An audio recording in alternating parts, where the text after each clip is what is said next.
Get up and get out. Get out. Get out. I have a question for you. Say Christ is Lord. Say Christ is Lord. Say it. You say Christ is Lord. Get out. Get out. Christ is Lord.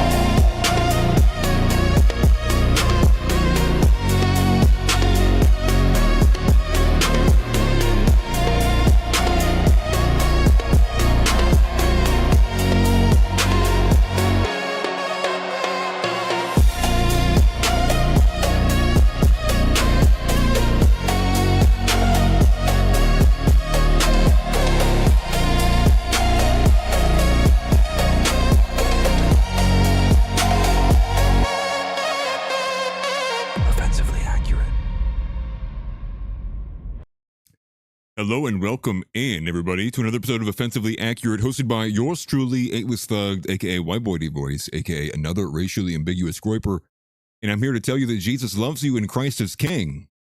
Unfortunately, when the news, many other terrible things, and that's what we're here to talk about today. Good to see everybody in here. Everybody's in here before Smelly today. That's kind of funny. Nice to see you guys, though. YouTube Enjoyer, Caleb, Jason Smith, VVS Goated, Craig, Tix Bomber, Hippocratic Oath. Good to see everybody in here. Nice for everybody to show up. I'm sure Smelly will be here some point, I would imagine, or perhaps he's actually driving on the road. We wish him safety. But it's good to be back in studio with you guys today, here on a casual Friday. It is June 12th, I do believe. Yeah, you're right. You're right. We need to restart the show. Smelly's not here. All right, come on. Let's do it one more time. Reset, everybody. No, Smelly can watch the replay if he has to. But good to be back in studio with you guys. What's crazy is, one thing I wanted to say at the very beginning before I forget about it, you may have noticed that YouTube has changed its user interface. Quite incidentally, there has been multiple changes, and not just on YouTube. Spotify changed their backend today, and then X changed a few things as well. So curious to see that. I'll be honest with you, the format on YouTube looks pretty ugly, kind of like the old format. X changed the way the bookmarks function, which is odd. Oh, nice to see Dunder Whiffen. I feel like it's been a minute since I've seen you in here. It says, bro, I started attending an Orthodox church. That's amazing. Good to hear it, man. You have to tell me more about the experience. And we gotta get you back in here just to do another episode. It's been a hot minute. It's probably been about a month or so. But good to see that you're doing well, man. And Spotify changes back end. It used to always sell you, depending on like where the views were coming from. It could tell you whether it was coming from Spotify or Apple. And who knows if anybody does even does that information. But now it's changed it to audience, which was weird. And then on mobile, on X, I was trying to look at some of my bookmarks, and they changed all of the bookmarks from like just a few hours ago.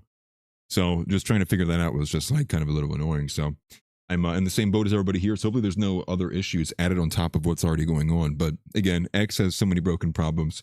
We learned that with the space as well too, with the beards and space as of yesterday. But a lot to get into. There's a lot to get into today. So for a casual Friday, it's kind of expected. A lot of the news kind of actually happens that way. It gets dumped on Friday with the expectation, especially the closer we get to 5 p.m. And the reason being is because it's basically when the news cycle kind of ends. Because Friday, what ends up happening, everybody gets off work. They go and they be on their speakerphone while they're at the bar. And then they start wiling out. You know, next thing you know, they're going in the Sprinter van with clavicular, and then they wake up on Monday and they're back at work and no one has any idea what happened in the news. That's typically how it goes. Now, obviously, it's the basic kind of 9 to 5 trope. Everybody gets cracking on the weekends or watching sports or whatever, and they don't pay attention. So there is a lot to pay attention today, and some of it's actually developing right now. There's actually 2 to 3 different stories that are developing right now. But before we get into it too far, as always, shout out to Athenor Metallurgy. I never do it right. Athenor Metallurgy, the sole sponsor of the show. Shout out to them. For anybody who would like to get any kind of custom 3D print, definitely head over to the website, AthenorLLC.com, or handy dandy. Although the battery's dying in this one, this is the offensively accurate light box that was sent to me by Athenor LLC, which is obviously backwards. But great stuff. And you can see in here at the top, there's a little slit there. There's actually a second print that came with it, actually. So you can actually change them out. You can just have basically one light box and buy different slides for it. But we appreciate them. And obviously make sure you smash the like button and subscribe if you have not already. A lot to get into as well. And there have been a few changes. Some things were dropped on me for the weekend, actually, so I will not be able to do the kick stream tonight. I have to actually rearrange what I was going to be doing off stream to figure out what's what's going on. So no kick stream tonight, but we will go a little bit longer than we usually do here tonight on YouTube, because I do want to make sure we cover everything. But for the weekend, though, we will be covering, again, Valheim for sure. I'm unsure if we're going to go back to the back rooms, but the kick streams are active. We are gaming on the weekends, and we'll also probably do a community call-in show again. Unsure if I'll be doing that on Saturday or Sunday, but again, stay in the Discord. I'll update you guys there. I also post on X sometimes at the updates, but definitely in the Discord if you want to be involved with any of that. But to get into it, one of the first things I wanted to say too is I had a major and massive boost from a lot of people. Obviously, was just the overwhelming support, and I wanted to say wholeheartedly, I appreciate it greatly. From Hilton, from House, from Merely Reed, from Smelly, from everybody who has donated and given support. And so I wanted to throw it back to you guys because of that. I would like to know what you guys would like to see. I know a lot of streamers do celebrations or some kind of gift, if you will, some kind of way to celebrate, you know, the gray bar death, if you will, which down here in the goal. And so we've broken that, and I'm kind of curious. You know, Tyler Russell promised a 24-hour stream if his goal was met, and he's in the middle. He just started that, I think, like 30-40 minutes ago, and good luck to him on that. I don't know if I could do a 24-hour stream, to be honest with you, but I definitely could attempt a 12-hour stream. So up to you guys. If you guys have any ideas or suggestions, please let me know what you would like to see. If you would like to, we could perhaps, throwing it back, Merely Reed says, I can do that. I can gyrate. I can activate my inner black. I know how to gyrate. That is for sure. And YouTube Majora says, maybe a few less buttons being used on the shirt to start. That's hilarious. Listen, it's hot in here. If you can't tell, I'm already sweating. I thought about that. We can do the Chad Champion route. I just, my wife has been asking for that for Lord knows how long. I don't think that you guys would appreciate that, but we definitely, we definitely can. I don't know if I want to do that, to be honest with you, but it's definitely an option. But just throwing it out there for you guys, anything like that, definitely let me know. So to get into it, to start the news, we have the Iran war, and nobody knows what the actual F is going on. I mean, we'll just be honest about this. Nobody has the slightest clue what really is occurring with the Iran war right now. And I say that because we're once again off the back of this tacoing of striking them both Tuesday and Wednesday, then folding last night, not wanting to strike. Now in the morning, we get this report that we have... Did I watch The Sopranos last night? She wasn't even awake for that long. That's funny. We have the news that came out this morning that came from Pakistan, and it was also forwarded into the Telegram by Nick Fuentes as well. And the news there was that there was the deal's back on the table. Now we're once again, for the 39th time or 40th time, we are once again, as Trump has said, we are close to reaching a deal. Now, what does this mean? Well, it was on Wednesday, the Qatari mediators were actually trying to negotiate with Iran, I think, alone. So Qatari mediators were negotiating on behalf of the United States, just trying to narrow the gaps with Iran. And then it looks like Pakistan also got involved. And so what they have essentially done, to be very simplistic here, is it seems that we have once again walked back to the original understanding of the framework from the Memorandum of Understanding. And so they're saying if this deal gets signed, they were going to call it the Islamabad Agreement, since this is basically where it was born, at least initially. And so until this agreement, what they have is it's going back to, again, this not even really a deal. And so what you're seeing here is a deal. He's saying ending the war. This is kind of explicit coming from Trump, but that's not what the framework would tell you. The framework goes back to what was originally understood in the MOU, which is that this is another extension of the ceasefire. So I believe it's a 60-day window extension of a ceasefire. It handles the handling of frozen assets and cash movement. But again, that's where the disagreement comes from. But even maybe more important is that it doesn't resolve the nuclear enriched uranium.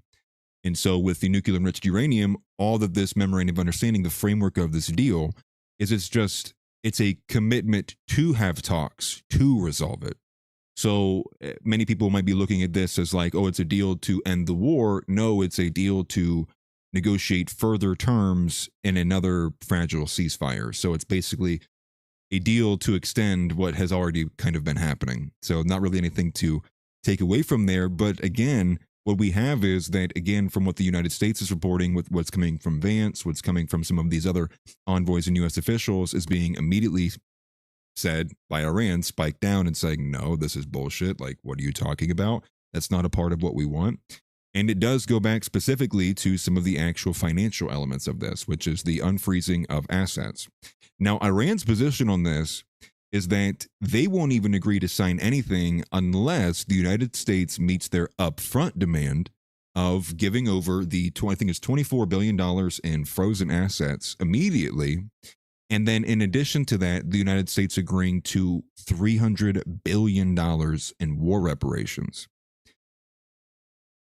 up front. The United States, as far as I've read, has not agreed to anything with this cash negotiation. I believe even Vance's statement said no cash. But in terms of the unfreezing of the assets, the United States is only willing to unfreeze them in accordance and in phases and in tiers as Iran continues and comes to its own obligations on the United States end of their demands. So it goes right back to being in this kind of nonsensical land of literally WTF is going on. And to make matters worse, it seems like this wasn't even a deal at all.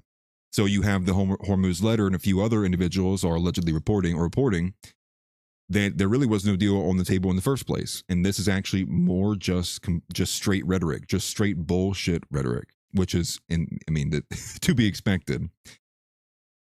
But I find that a bit less believable. And the reason being is because Israel's defense minister, Katz, I forget his actual name, but Israel's defense minister, Katz, had came out today and said up front, before the deal was even signed, saying that Israel rejects it. So before the deal was even signed or has gone further, almost immediately from just the reports that are floating out on social media, Israel stepped up to the plate and said, no, we're not doing that. At Toy Groiper sent $99 on AO. I recommended your channel to Greg the Groiper last night on stream and all the viewers. We watched a few. He dropped the sub to you, Tom, Jimmy, much love, doing my. Hey, I appreciate that greatly. That's massive. Greg the Groiper is one of these guys who I've not had much back and forth with, although I would probably imagine we might be pretty similar to each other. I do believe he has, I don't know if he face docs himself or if somebody doxed him and then he's basically kind of worn it, but I do know his face is out there. And I do believe he's like one of the few of us that are married and have children, at least like maybe in the fuller Groiper sphere. But I do appreciate that. That's awesome. Thank you for that greatly. I will make sure that I am following Greg the Groiper. I'll reach out to him too. And I do like Greg the Groiper. I'm pretty sure I follow him on X. I'm positive I do. It's hard to tell because my entire feed is all Groipers anyway, so it's like I don't even know if I'm following half of them or not, but I try to follow back as many people as I possibly can. And I appreciate that. Much like I appreciate with Capo Groiper reaching out to Basil in the next space as well. And so thank you guys greatly. Again, like I said earlier, the support you guys have from the community is both overwhelming and also humbling. So I will do my best to meet the expectations of you guys and also my own expectations. I do try to hold myself to a high bar. So thank you for all of that. And thank you for the super chat, by the way, too. I appreciate that. And no, maybe I'm confusing him with somebody else. Maybe it was another person who got doxxed. But I do appreciate that, and he is one of the bigger accounts. But thank you very much.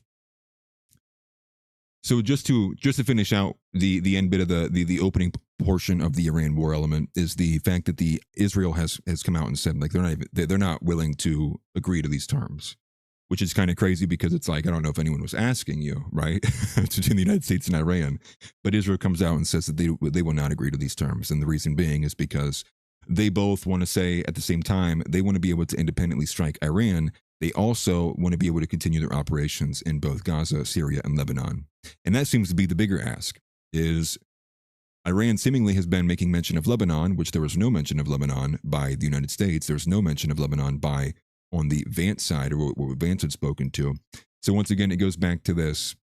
Is Israel going to just blow the whole thing apart again because we have no capacity? It's like what would make this very simple is what Joe Kent's been saying. Just by basically saying, let's restrict Israel, let's restrain Israel, tell them, get the GTFO out of Lebanon, and let's get this deal done. Let's move further. And it seems to be the one thing that we simply can't do, no matter how much it may benefit America or would serve, at least in some form, of getting closer along with handling the United States' strategic objective of getting rid of the enriched uranium. We just simply can't do it because the biggest sin, apparently, in this administration, the biggest sin that could be committed would be doing anything that would be restrictive or restrain Israel. So that's kind of the story with Israel. The second thing that we have that we're going to cover is the fact that Tulsi Gabbard is finishing strong. She put out her resignation letter a few days ago, last week, 2 weeks. It's hard to remember sometimes. Tulsi Gabbard, she's a woman. We try not to commit them to memory too much. But she's finishing strong with a release on Biolabs. And so she had about a 3.5 minute video that she posted earlier today with a more broader link to some of the claims that she is talking about in there. And that is that she's revealing and coming forward. I don't know if you would consider it declassifying information, or she's publishing, and maybe in a new format, information specifically relevant to the fact that the United States has been financially backing well over 120 biolabs, 40 of which are in Ukraine, and many of which operating with very highly contagious diseases, whether that be Ebola, whether that be SARS, whether that be Newcastle disease, whether that be, you could go down the list. And specifically that many of them were also trying to operate upon them gain of function research. And gain of function research, many of you will know and remember that this is what was tried and done to the COVID virus. Is that what you would call it? The COVID virus, COVID-19. And so she drops this big expose. And so what people might be confused about is she's not out of office yet. Her resignation doesn't take place until June 30th, as far as I understand, although she did give it at the end of May. So we'll be curious to see if she gets any flack for this. But the reason why she posted it was a little odd, because when I looked up the executive order that she was doing this for, the executive order explicitly was one that was 14902. But it was given out by Trump in May of 2025, so almost a year ago. So unsure if it just took her the time to look at the information and publish the findings. But it did seem to be that this is it speaks to me as in this is what she wants to be remembered for when she leaves office, is that she had a big campaign against biolabs in Ukraine and what the U.S. government has been backing. And in addition to there too, it's not even just declassifying the information. It's that it also comes with the tag that she says that she knows that the people had knowingly withheld information about these biolabs, and then in addition also went out of their way to cover up evidence and cover their tracks. And so kind of a multifaceted issue there. Will we see any kind of people get thrown in prison for this? Will I live long enough to see Fauci thrown in prison? I highly doubt it. Same is true for people like Alexander Mayorkas as well, which was mentioned in the MAGA versus America First debate that we watched on Cake last night on stream, which I will also tell people it is a pile of slop. But real quick, I'm going to go ahead and fix the power chat. Looks like power chat decided to break earlier than what it usually does. Lovely stuff. We appreciate this. My favorite part about the stream every day is how the power chat just breaks. But it should be fixed now. Regardless, though, that's a little bit of what Tulsi Gabbard is doing. Her tweet kind of went super viral as well with the video that she published, and we'll take a little bit look into some of the deeper information that's inside of there. In addition to that, Tucker, this is one of the developing stories. Tucker Carlson is now, I'm going to deem it Tucker is waging his own 8-front war against the Trump administration, and now he is backing this up with a lot more. Must send $11 oy vey. Oy vey. I appreciate the power chat, Mr. Moss. Thank you greatly. And it does look like the power chat's working as it should be, functioning just fine. I did send out a support ticket for those who were affected yesterday on the Kick stream. All of a sudden, the power chats were taking like 5 to 6 minutes to come in. Yes, W to Mr. Moss. We love Mr. Moss here. So I am hoping that this will actually be done and be fixed wholeheartedly when I get back with you with the ticket. He says, LOL, it's kind of working. Yeah, it looks like it just stopped. Looks like my power chat just like completely stopped for some reason. We'll see if it comes back. I don't know. Might have to refresh it. Let me do this. Maybe that's enough. There we go. Dude, technology, man. Sometimes I'm like, I kind of want to be a boomer.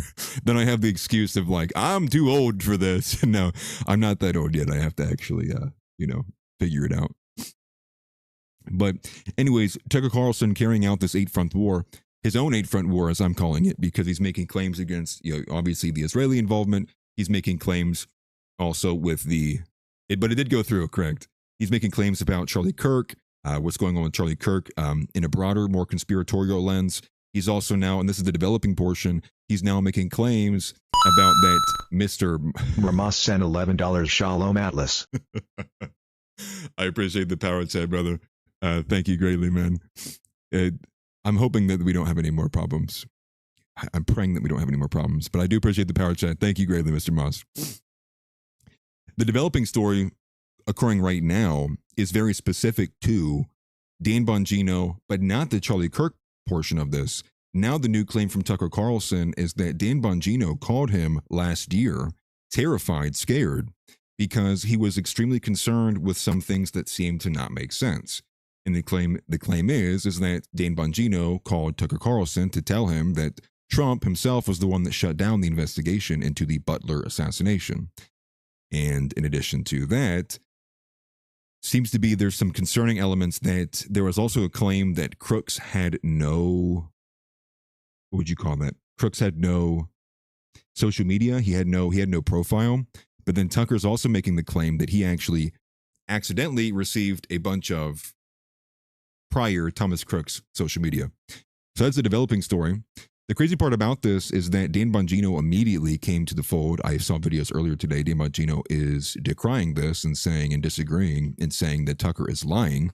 He's denying and rejecting this. Bongino, both of them did look shook. They both look like deers in headlights.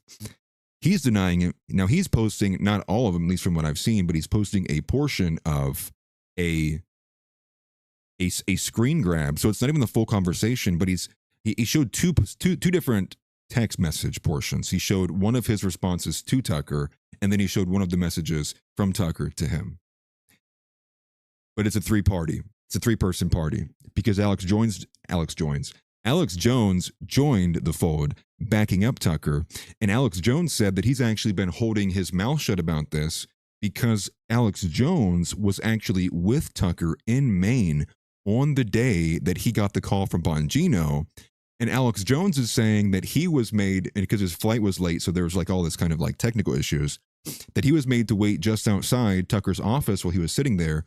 And Alex Jones was saying he heard and was hearing the conversation through the wall of them arguing. So what we have is that Bongino, as far as I've seen, is not talking about the phone call conversation that occurred, but Bongino is talking about the text message exchange that they had. But if we're looking at this, who do you believe the most between Tucker Carlson, Alex Jones, and Dan Bongino? I would say I think Alex Jones of those three people would be someone who I would be keen to believing first. So if we take down that road and we do believe Alex Jones is correct about this, then that means there's stuff that was talked about in this phone call conversation that's not being talked about by Dan Bongino. So that's a developing story. And why would the president want to shut down his own investigation into an assassination attempt, especially one that we seemingly never really got any answers for? So that's one of the developing stories happening today, and we'll get more into it as we look at some of these videos. But a lot of these claims are coming out because Tucker Carlson sat down with Mario Nawfal and basically levied about 8 different one of these. The last of which is the one that's developing right now. The prior ones are about the Israeli control, the broader conspiracy with Charlie Kirk, and a few other things that he's really keeping the pressure up on with and against Donald Trump. Now, the thing to pay attention to here, you guys might not know this, but the founder of AF Post his name is Aiden. I forget what his last name is, but his name is Aiden. Now, Aiden actually recently met up with Tucker, or at least that seems to be the appearance, because he posted a photo. This is about 2 or 3, 4 days ago. He posted a photo of him hugging and standing with Tucker Carlson. Now, I'm not sure if they actually did an episode together. Perhaps they did. I've not seen it. But what it is looking like, and we know AF Post, and if you don't know this, AF Post is what you could consider, I guess, maybe in the slightest, Groyper adjacent. Now, he is not a Groyper, though.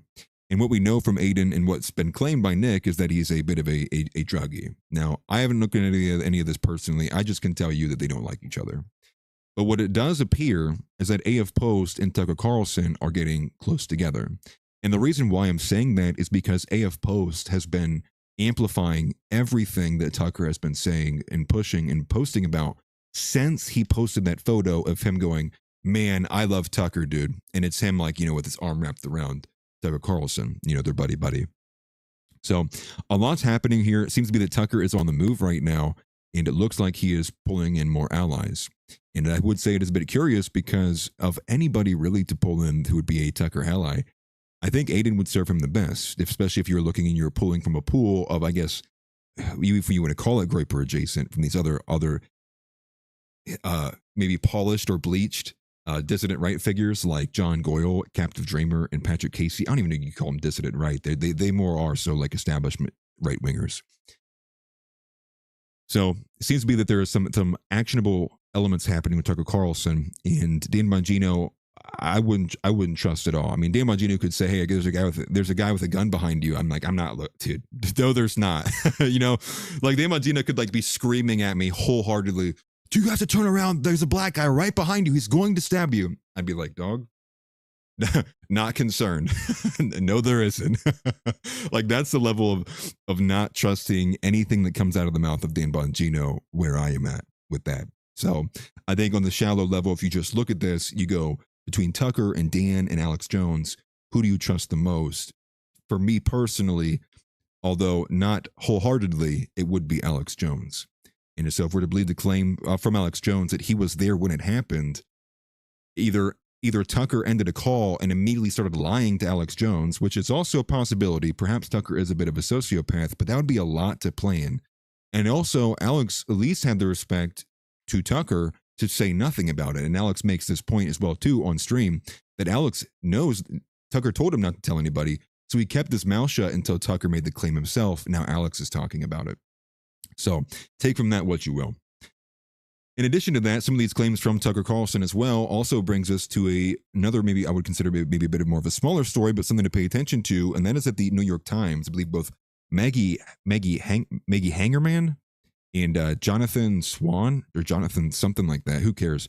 The New York Times journalists both are alleging with the new report that we have, which is that Charlie Kirk actually got reprimanded, yelled at, reamed by Donald Trump himself just weeks before the assassination.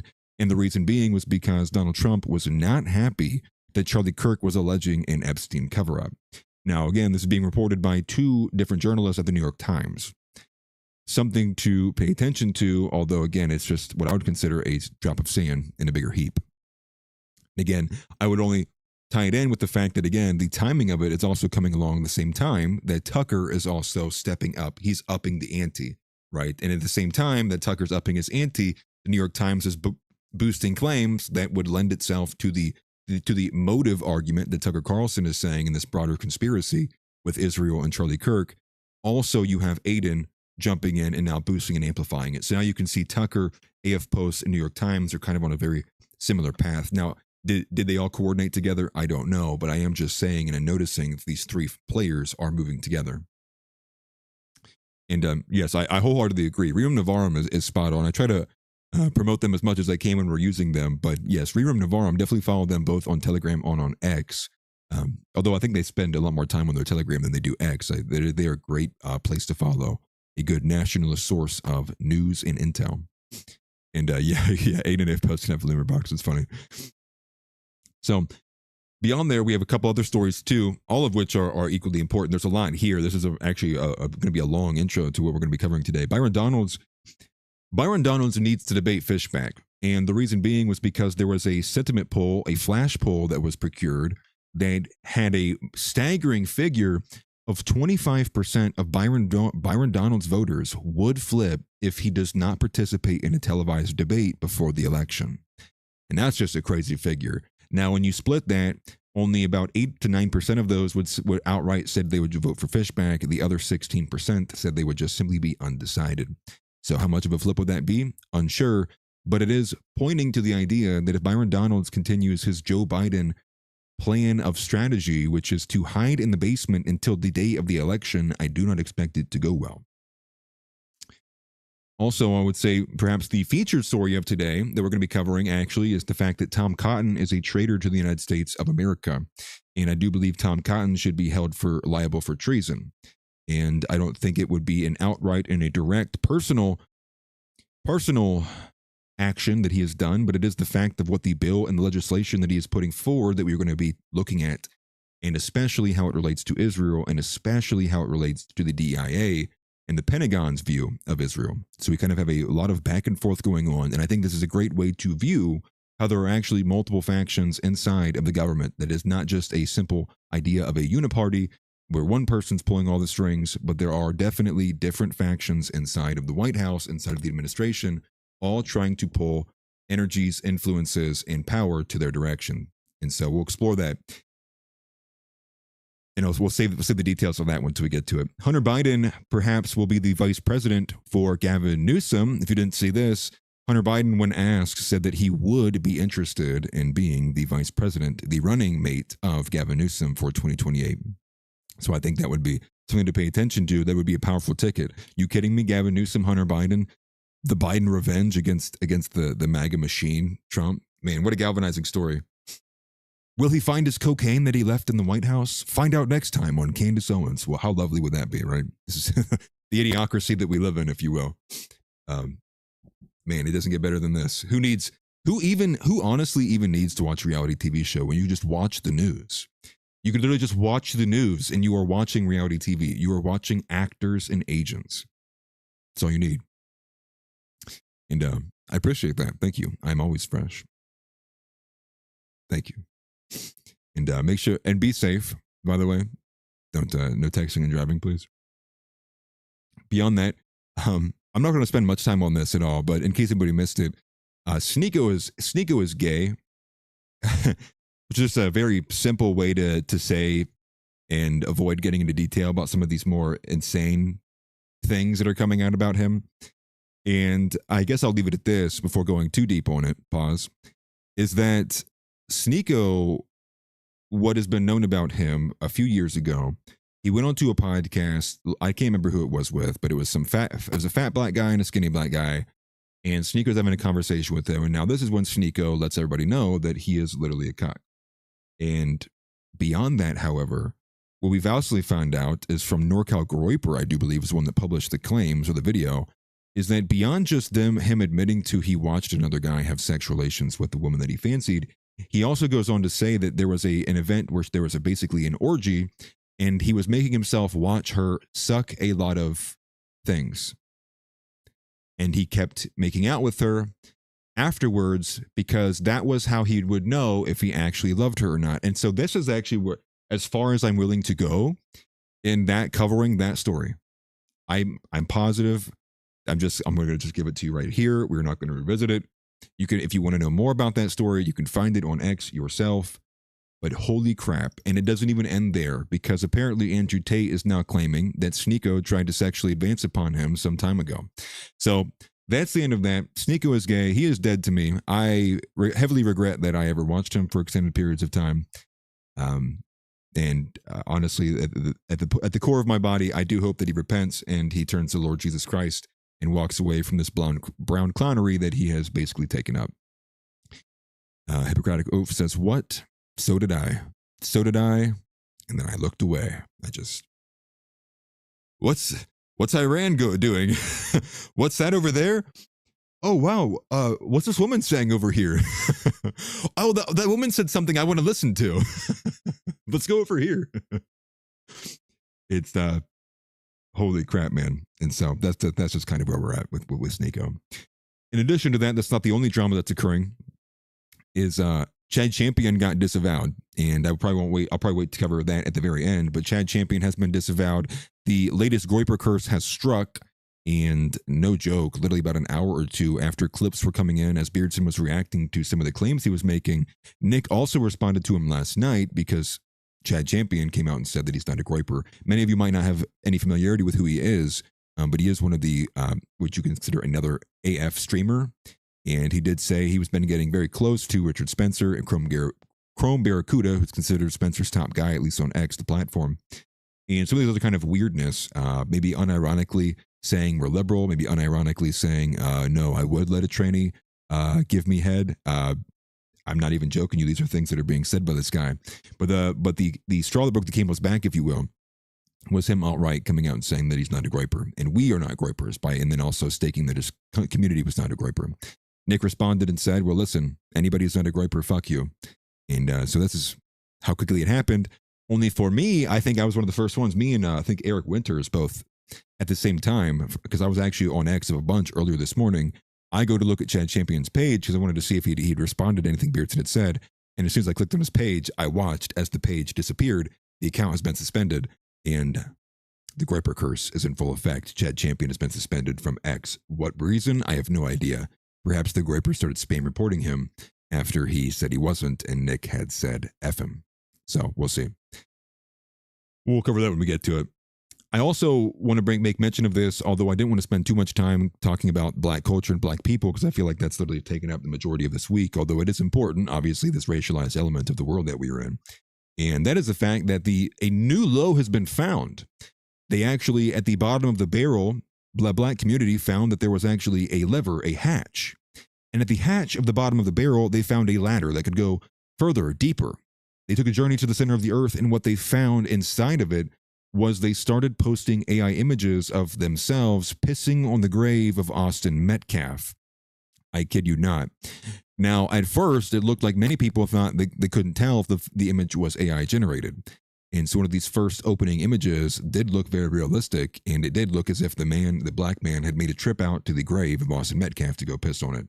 But it looks like in the aftermath that many people have essentially just been editing these images. They have been asking AI to edit these images as if they are standing over the grave. They're yelling down at him.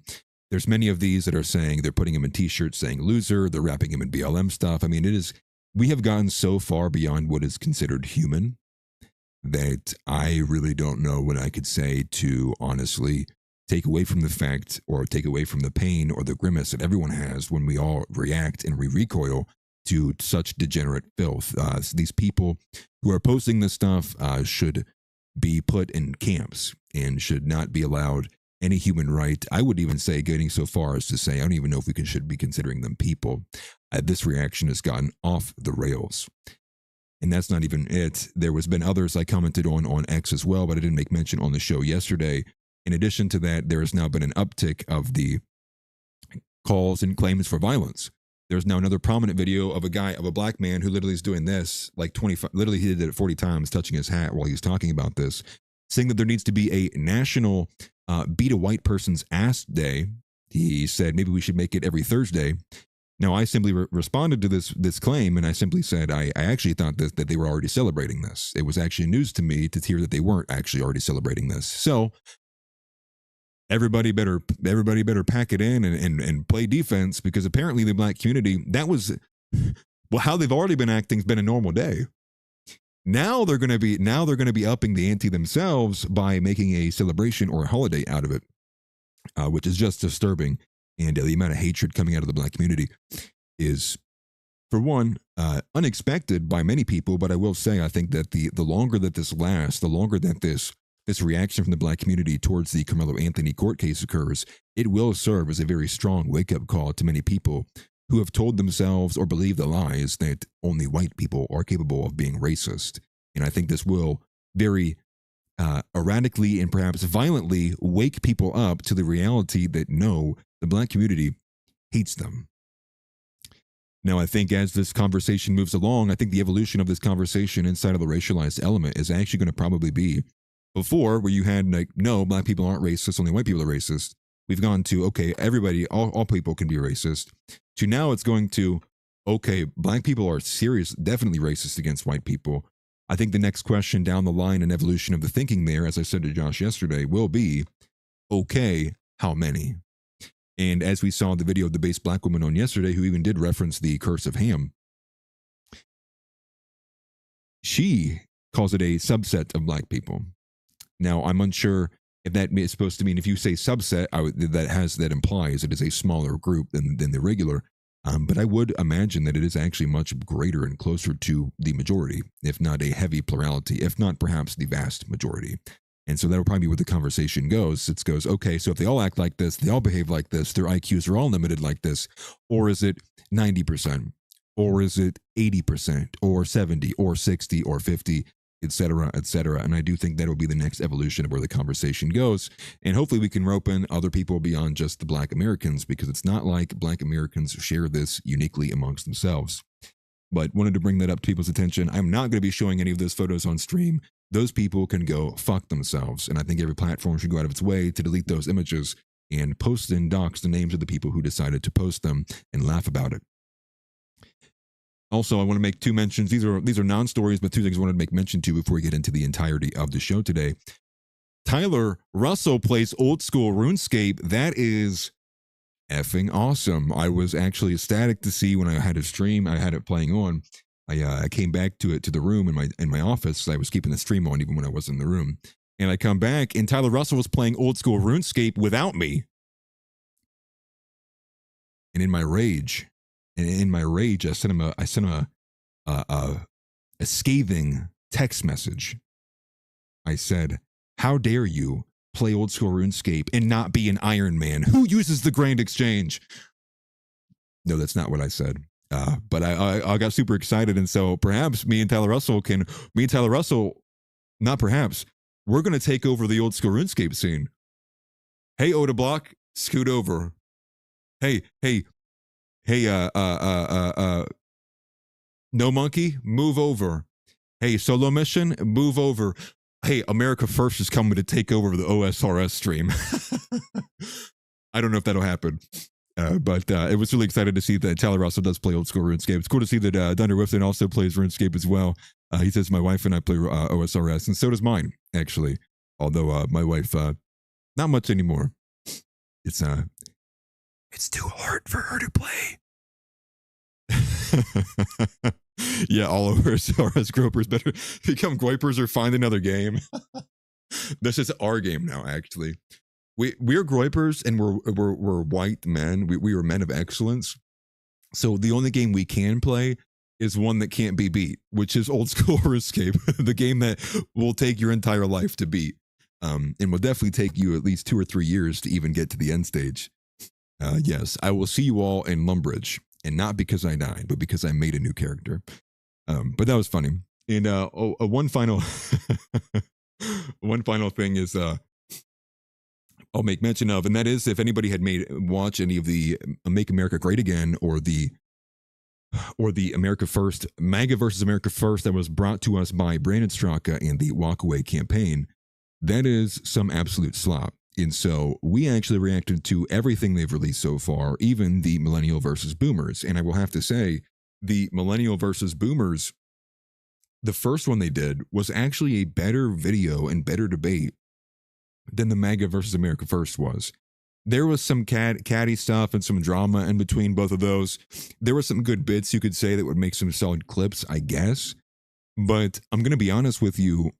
The reason why it wasn't nearly as good, and I said this on stream as well, was because the majority of the people who were on the Make America Great Again side, which was Gavin McGinnis, the Mostly Peaceful Latinas, her name is Linda, it was David Pollock, and it was Eyal Yacobi. For one, 2 of those people are Jews, and 1 is a Latina, and then the last person standing is perhaps the biggest philo-Semite in existence, Gavin McGinnis. And so it had no real kind of energy, and I think it was a strong reflection of the fact that MAGA, the entity, and the people of the base, all that's left remaining is there is actually no regular American left standing. It is essentially those who are left in the cult, primarily boomers, who have no idea they couldn't even tell you what time it was. I don't know if they even count as people themselves. And then on the other side is all the influencers who are being paid. Influencers whose money and finances rely on them being pro-MAGA, being pro-Israel, being pro-Trump. Their heuristic is their loyalty to Trump. And so therein, it kind of works the same way that a pastor works, right?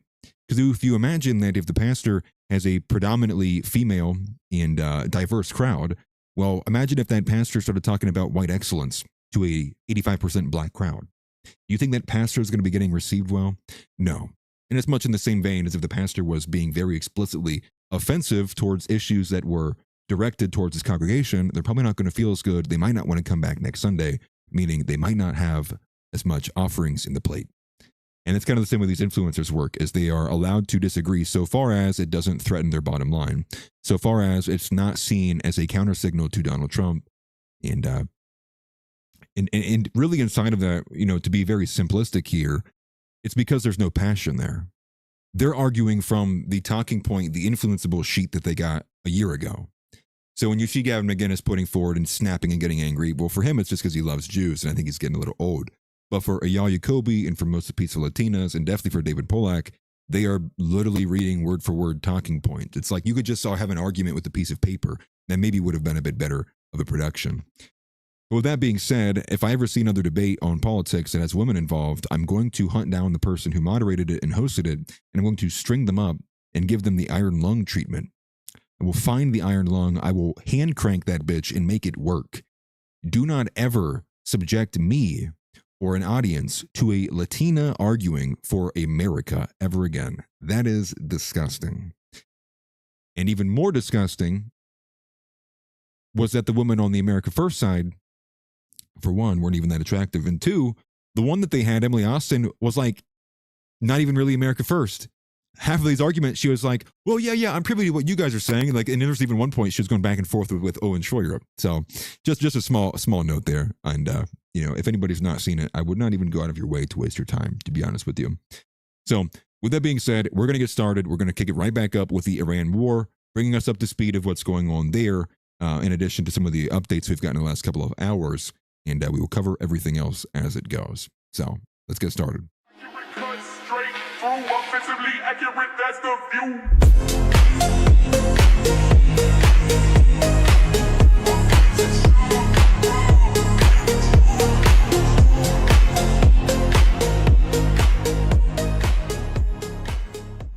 Just to respond to the comment there from Toy Groiper, that's why I'm going to be in Chicago, actually. I'm going to be in Chicago from the 19th to the 21st, and it is because I'll be going with a group of friends who all play RuneScape, and we're going to be watching the DMM All-Stars event at the event. We bought tickets and hotel rooms a couple months ago. We'll all be going together. Trust me, I am a true nerd. You are fake. I am a true nerd. I am a geek, a nerd, a gamer, a chud. I am, so we'll be watching that. And I think I might try to actually, record some content, to be honest with you, see what I can get out of it. But you can expect that I'll most likely miss a couple of those days. And the 21st is Father's Day. So I don't know if I'll be streaming then. So it might be 3 days, 3 days without me. So I don't know if you guys can handle that, but it might be 3 days without me. We got Zeb though. We got Zeb Boykin. No, I'm just kidding. That's not a shot. Not a shot at all, Zeb Boykin. That definitely wasn't a shot of any kind. Don't take it that way. I love you, Zeb. But getting starting with the Iran war, that's going to be the main topic today, and then we'll get into Tom Cotton. But again, another pending deal.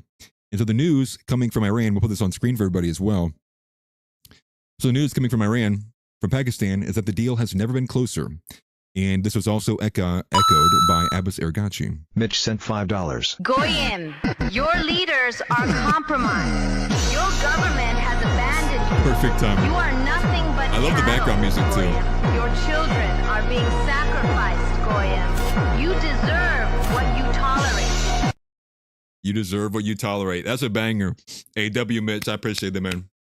Thank you for the power chat. And I've been meaning to do this. Let me make sure I fix this. I had the limiter placed, so that way no sound should get louder than me. That way all sounds, whether it's me speaking or the video speaking or the TTS, it should all be at the same level. I think I have it normalized. I've been spending a lot of time trying to work on that and making it function. But shout out to Mitch. Thank you for the $5. Appreciate that greatly, buddy. Thank you very much. So again, to start over again, the news that came out this morning, and it came from Pakistan. You can see this, the Prime Minister, Shehbaz Sharif. Peace has never been this close as it is now. And Abbas Ergachi, again, the Iran's foreign minister, also echoed that sentiment. In addition to that, he said not to speculate on the deal. Now, this actually comes from Regram Navarm as well, too, which I have bookmarked here. This I found to be a bit more concerning, or really just kind of confusing, if you will. You can see this right here. The Islamabad Memorandum of Understanding has never been closer. Pending its finalization, the media should refrain from entering speculation about its content. In line with our responsible and transparent approach, all details will be shared with the public in due course. Abbas Ergachi, Iran's foreign minister. And so, again, the media should refrain from entering speculation about its content, which is just kind of odd because it seems to be the first time that an Iranian has come out and said, no, don't get ahead of it. Or saying basically anything beyond, it's all lying. It's all lies or it's all BS. And so, as I was saying earlier, the deal again was brokered by Qatari mediators. And it was them on Wednesday, and then it was other people from Pakistan coming in too. Mitch sent $5. Goyim, your leaders Another are one. compromised. Is it Your giving you government issues? has abandoned you. You are nothing but cattle, Bang. Goyim. Your children are being sacrificed, Goyim. We gotta add this to You the intro. deserve what you tolerate. We got to add that to the intro. W, by the way. Also, if Power Chat is having issues, please let me know. I know it was having issues for people last night. Multiple were getting sent in at once, or they were taking like super long, it's like delays. Just give it a second, because I think even if it's giving you an error, I think it's still going through. I don't know what that issue is. And like I said at the beginning, I have sent a support ticket in to the Power Chat staff or help desk, whatever you want to call it. I'm waiting on a response from them to get an understanding of what that issue may be. But W to Mitch, thank you for that. Greatly appreciated. And no, so the Iran war, obviously, it seems to be this deal is in place. But again, the deal that they're talking about that is in place, that's telling people not to speculate, is one that is already well known. And this deal is, again, using the framework from the original Memorandum of Understanding, which only serves as an extension of the ceasefire. So we get 60 more days. The first thing that doesn't make sense about this is it's definitely not going to be ending the war, because it doesn't solve the nuclear enriched uranium. It simply assigns another window of them agreeing to or committing to resolving it at some point and fixing it. We'll fix it in the side of the 60-day window. Whatever the window is of the ceasefire, we commit to resolving it in then. So what does resolving it even mean? Right? It seems to be like it's resolving just simply that both sides reach some kind of agreement. Or is it going to be more of the can being kicked down the road? Or is it just another fragile ceasefire for 60 days before we start bombing each other again and we come right back to negotiations? Because again, the United States is seemingly unwilling to walk away from this confrontation or this military conflict or this war, depending on what side of the aisle you sit on, without getting the enriched uranium. And at the bare minimum, one of the most recent concessions that we did make on this is that we are going to be, or Trump said that he is going to allow them to dilute the enriched uranium on Iranian soil, which previously was not going to be allowed. They wanted it to be removed and put in the hands of the United States or somebody else to monitor the enriched uranium either being destroyed or diluted. And again, the second goes back to how the frozen funds are seemingly, no one knows. No one knows the frozen funds. You have the United States saying no cash deal. We're not going to do it. And the ones that we will give them, we're not going to give them reparations, but of the frozen funds that we will give them, that we will release, we're only going to do parts at a time. And we're only going to do it so long as Iran is fulfilling their obligations, their side of the deal. Iran saying, we're not doing that at all. We're not even going to sign an agreement until we have an agreement from the United States that they will give us all of that money up front. And not just the frozen assets, but the war reparations that they're asking for to the tune of $300 billion, which is just a staggering figure. Also, that just reminded me, it was reported earlier today that Elon Musk became the first ever trillionaire in the world. I don't know if that's true or not, but I did see that it was reported. I just remember that, talking about the billions. And the thing that it will work, the working element of the memorandum, though. At Mitch LeBlack SD2KR sent $99 on sorry. I didn't think it went through lol. No, you're good. Don't be sorry at all. People have been having issues with the Power Chat. I'm trying to get it figured out. Do not be sorry at all. And I appreciate the Power Chat greatly, man. Thank you. Banger too, by the way. You have to post that link of that song or that snippet in the Discord so people know where to find it. But the third element here, so the first two, they still have not. So Qatar, they said that they narrowed the gaps. But then here we are with this framework of this deal, and then they're still not narrowed the gaps. And we're still back to the fact of these two major things that the United States and Iran could not be further apart from. So it begs the question of, was there even a deal at all? Or was there even anything even close? Or is this Abbas Araghchi, is he on the ropes? And remember, we covered this, right? We covered the fact that Abbas Araghchi, about a month or so ago, was actually relegated, that he had been being pulled away from some of these terms. He's being pulled away from some of these negotiations, some of these meetings, being less privy to what's going on. And the reason being is because the IRGC has taken over. the IRGC has been, again, the Iranian regime has become much more hardline. They're calling it like the triangle of power. You have Motaba, the son of the former leader, Khamenei, and two of these other hardline IRGC members have basically taken over the government. They've taken over control. And what they were saying was Abbas Araghchi, and this is months ago, mind you, that Abbas Araghchi is being too pro. He's being too pro-United States. He's not being hard enough. And because of that, they relegated him. So during the specific talks with not Witkoff and Kushner, but when Vance had went, on his trip where he made Viktor Orban lose his massive Orlosk, his trip, supposedly Abbas Araghchi was not privy to that. And so it was Vance essentially meeting up with like hardline IRGC guys who are holding the negotiations on their behalf. This is also part of the reason why the Iranian president, which I don't know if he has resigned yet or is about to resign, but he had said, since the IRGC has just taken over everything and they've taken over national security, like what the hell am I even here for? So you even had this coming from the Iranian president a few weeks ago, if not about a month ago now at this point. And Abbas Araghchi, if coming from the president's cabinet, coming from the non-IRGC wing, coming from the Iranian government wing, being the foreign minister of Iran, it seems to be that he is kind of the odd man out. And with him saying this here, don't speculate at all. It would look as if like perhaps this is going to reflect upon him that he is also not getting a deal done. He's also not coming up to the demands of the IRGC wants, and he's also not getting a deal done in terms of what he's supposed to do in terms of his job, his profession with the Iranian government. And it's also, he's no help to the United States because the United States clearly doesn't have a deal in the place either. So it looks like Abbas Araghchi may actually not be around, or at least not in these debates, or not debates, but these negotiations much longer. So that brings us to the third and only thing that seems to be actually being handled inside this memorandum of understanding, and that what it is specifically refers to the naval blockade in the Strait of Hormuz. So it would immediately reopen the Strait of Hormuz with Iran agreeing not to charge tolls. And so the United States, in another concession that's not being reported on heavily, is that because Iran wanted to charge tolls, but the United States doesn't want them to, one of these concessions was that the United States is going to be allowing Iran to sell like sanction waivers, whatever that is, for 60 days. And again, alongside and in the same window of what this ceasefire extension would operate and serve as. So with all of that being said, one of the main takeaways right at the start is that this deal is not going to be a deal that ends the war.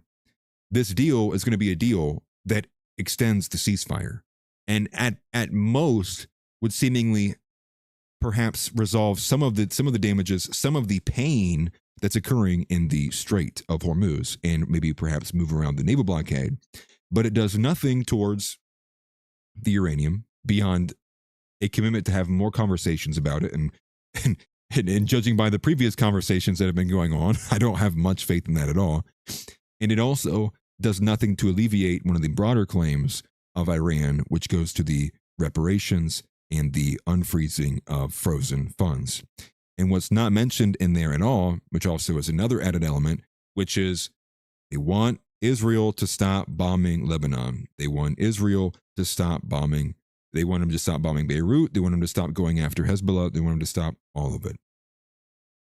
Yeah, no tolls, but there will be a tip jar. That's funny. yeah, there's a big like Iranian jar sitting out in the sea. Put in here to pass go. It would be funny. So we'll see with that. And it does seem to be that it would appear that Iran is actually not so privy to being willing to completely give up full sovereignty of the Strait of Hormuz. So that brings us to this. And this is coming from the Hormuz letter. And so let me bring you to the other side of this. It's from the Hormuz letter. They say, breaking, Iran says talks have now completely stalled due to Trump's positions and actions, saying that as long as Trump does not accept all of Iran's demands in the draft, the 60-day negotiation period has no chance of beginning, and Iran won't sign, per a source close to Iran's Gabbard. Vance's new statement said the deal involves no cash and no funds released for signing, while Iran's draft requires the U.S. to release $24 billion in frozen funds and pay Iran $300 billion in war reparations before Iran signs anything. There clearly isn't an agreement.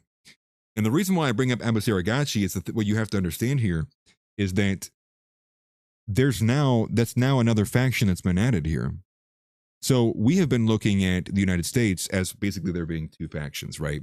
So we're looking at the United States as in like, there's the United States and then there's Israel, right? It's like there's two factions on this side of the deal that both have their own aims. Now, the way we look at it, obviously, is that Israel's tied to the hip. Israel's directing these conversations. Israel's preventing us from getting the deal done because Israel is what is wagging the dog. Israel is what is leading this. Israel is what is preventing us from doing anything, so it appears. But that same issue is appearing and being seen in Iran, which it appears that there's a break in a difference of approach, a difference of belief in wants between Abbas Araghchi, who seems to have some of the best relations with all of these guys in both Pakistan and through Turkey, as well as the United States. He's been on CNN, numerous times. He's been given talks to U.S. people and U.S. officials.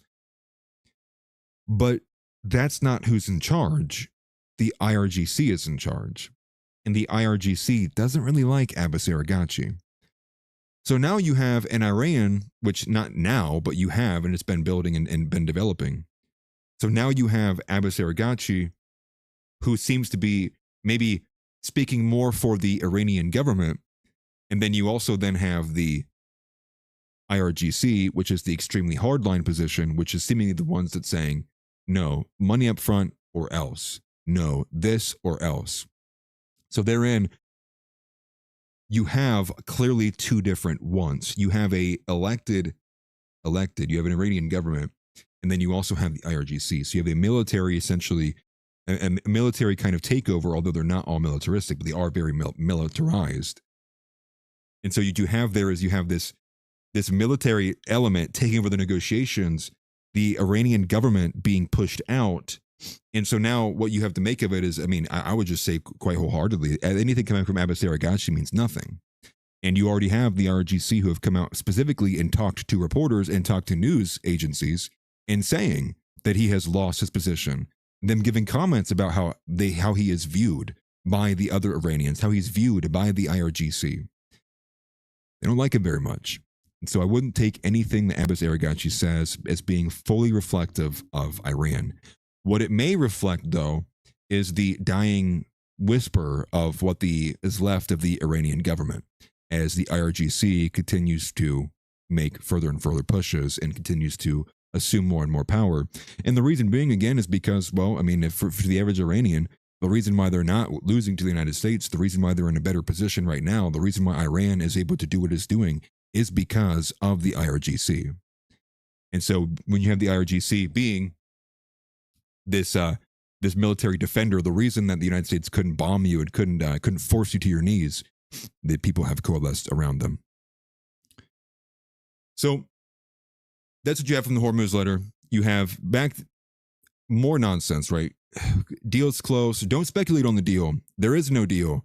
None of this makes sense at all. And so we're right back to where we started, but just to bring you up to the update, some of the specifics there. And we can't go far without specifically mentioning this element of it. And so this element of it is not what's on screen here, but is what is on screen now. And so Mario Nafal published this earlier today, but it is the fact that Israel has publicly rejected core terms of the United States-Iran deal before it was signed. And who is it? Like I said earlier, it is Defense Minister Katz saying, again, very specifically, that defense Israel will not withdraw from security zones in Lebanon, Syria, or Gaza. He said Israel must retain the ability to strike Iran independently and has ordered the IDF to prepare for it. Iran has also demanded the deal include a full end to Israeli operations in Lebanon. The Trump official didn't mention Lebanon at all. So if we use a little bit of context clues, I think that would just tell us there's no deal and we're not even close. So what does this spell? What does this imply? What does this invoke? I think it quite, to me, invokes, and as I've been saying, it invokes that we are going to have to either hit them harder, as if that's been doing anything, or like what was been reported with no specificity, but a large-scale, short-duration operation. What does that mean? Probably means boots on the ground. So that's kind of an update where we are with the Iran war, bringing you up to speed for what's been going on today. Now, I will say, Rima Navarro had an update about an hour or two ago, perhaps 3 hours ago now at this point, is that somehow, in some way, and I haven't read some of the details about this, is that Iran's actually already perhaps received some of the frozen funds, actually. And it seems to be that they have received them from the UAE. And Reem Navarm said, notably, the UAE has not been targeted by Iran in like a couple weeks or for an extended period of time. So now they're writing that perhaps the UAE is the person who has somehow, whether they had some mechanism or whether they were the ones who were overseeing the funds that were frozen. It was something to the tune of about 3 billion. I think it was 3 billion or 3 million, something like that. I don't know, major difference between the two. But money has been flowing to Iran and the UAE. At least that's what's being reported by Reem Navarm as of about a couple of hours ago. So that's what we have there with the Iran war. No deal, more nonsense, more yelling, more Trump screaming. And this is going to be this is ultimately going to be the remembrance of Donald Trump, the legacy of Donald Trump. It'll be the stabbing in the back of MAGA. It'll be no deportations. It'll be the Epstein files. And it's going to be CNN montages of Donald Trump for minutes on end saying we're close to a deal, like they've already been doing. CNN, I believe, posted when was that? Was it yesterday? CNN posted a bunch of these montages of close to a deal. And as people pointed out, we are now at 39 times Trump has said that with no deal in sight. So a little blackpilling, but what do you expect? What do you expect? Forgive me, I'm dying. Ooh. It's a lot of talking. Who talks that much, man? Oh my gosh. Who talks that much? Whew. Sorry. Dry throat. So, man, forgive me. That's really fucking me up. That's going to be it for the Iran war. Moving on to the next topic I wanted to talk about. We have the Tulsi Gabbard Biolab video. And so we'll just go ahead and play that actually. Here is the video. We'll get into what she is talking about. So let me pull this up for everybody. She posted this to her DNI X account herself today. This is the video here. It's about 3 minutes long, and we'll take a listen to a woman. Searching through Hold on. Is that correct? intelligence community holdings and files. Today, I'm releasing new evidence of longstanding U.S. government funding of more than 120 biolabs in over 30 countries. Now, these biolabs include labs in places like Ukraine, which could be at risk of compromise due to the ongoing Russia-Ukraine war. In fact, the intelligence community had previously warned that a U.S.-funded biolab in Ukraine likely housed dangerous pathogens and remained vulnerable to long-standing threats of Russian attack, seizure, or damage. Now, until now, evidence regarding the full existence and funding of these laboratories had been knowingly withheld from you, the American people. Many of these U.S. government-funded biolabs are currently or have previously engaged in research using hazardous and highly contagious pathogens, and in some cases included dangerous gain-of-function research with very little visibility or oversight. Now, President Trump clearly understands the serious threat dangerous gain-of-function research poses to the American people. And this is why he took decisive action over a year ago. On May 25th, 2025, he signed an executive order to end federal funding of gain-of-function research around the world. Here at ODNI, I issued new guidance to the intelligence community directing increased collection on these laboratories and facilities overseas. And we're already seeing the results of this increased collection. We're learning new details, for example, on clinical trials that are underway at these facilities and that are raising significant ethical, financial, and security concerns regarding the supposed public health initiatives and U.S. national security. Now, despite the obvious potential for catastrophic global impact that research on dangerous pathogens in biolabs can have. Okay, so she got the main point across therein. We probably don't need to watch the entire thing. And that's the fact that the United States government has been funding, and funding has been allocated to 120 different biolabs across many different countries. And what you'll find in there is, again, 40 of them are in Ukraine. And so you might have heard that there. That is one of the things that she stated, which was it's been tagged and has been pushed by the intelligence community for some time, that amid the ongoing war, having that many biolabs being basically targets. I mean, this is a huge vulnerability. I mean, if multiple of these labs get destroyed, you have basically like incinerated them with gas, kind of accelerated and pushed. You have the chance to a lot of these different diseases being extremely contagious, being pushed out. So But the reality is the reason why she's doing this is, to me, this speaks as it's kind of like a capital letter. It's a way to, it's her putting a period at the end of the sentence of her term. It's probably the thing that she would like to be known for. Like, no, when I was in the administration, I was pushing for those biolabs. Like, I was the one hunting down, Fauci. And again, remember, where does Tulsi even come from? Like, why is this relevant to her? Why is she making this push? Well, again, Tulsi Gabbard came in with who? RFK. What horse did they ride in on? Well, they rode in on the MAHA horse, the Make America Healthy Again. What I've noticed here is it seems to be there's a strong female element about this, actually, with MAHA. And it's also being pushed by women. And Alex Clark, the woman who married another gay man, which that's another story in and of itself. But Alex Clark, who I do believe works for I don't even remember at this point. Either way, don't matter. They're all Jewish.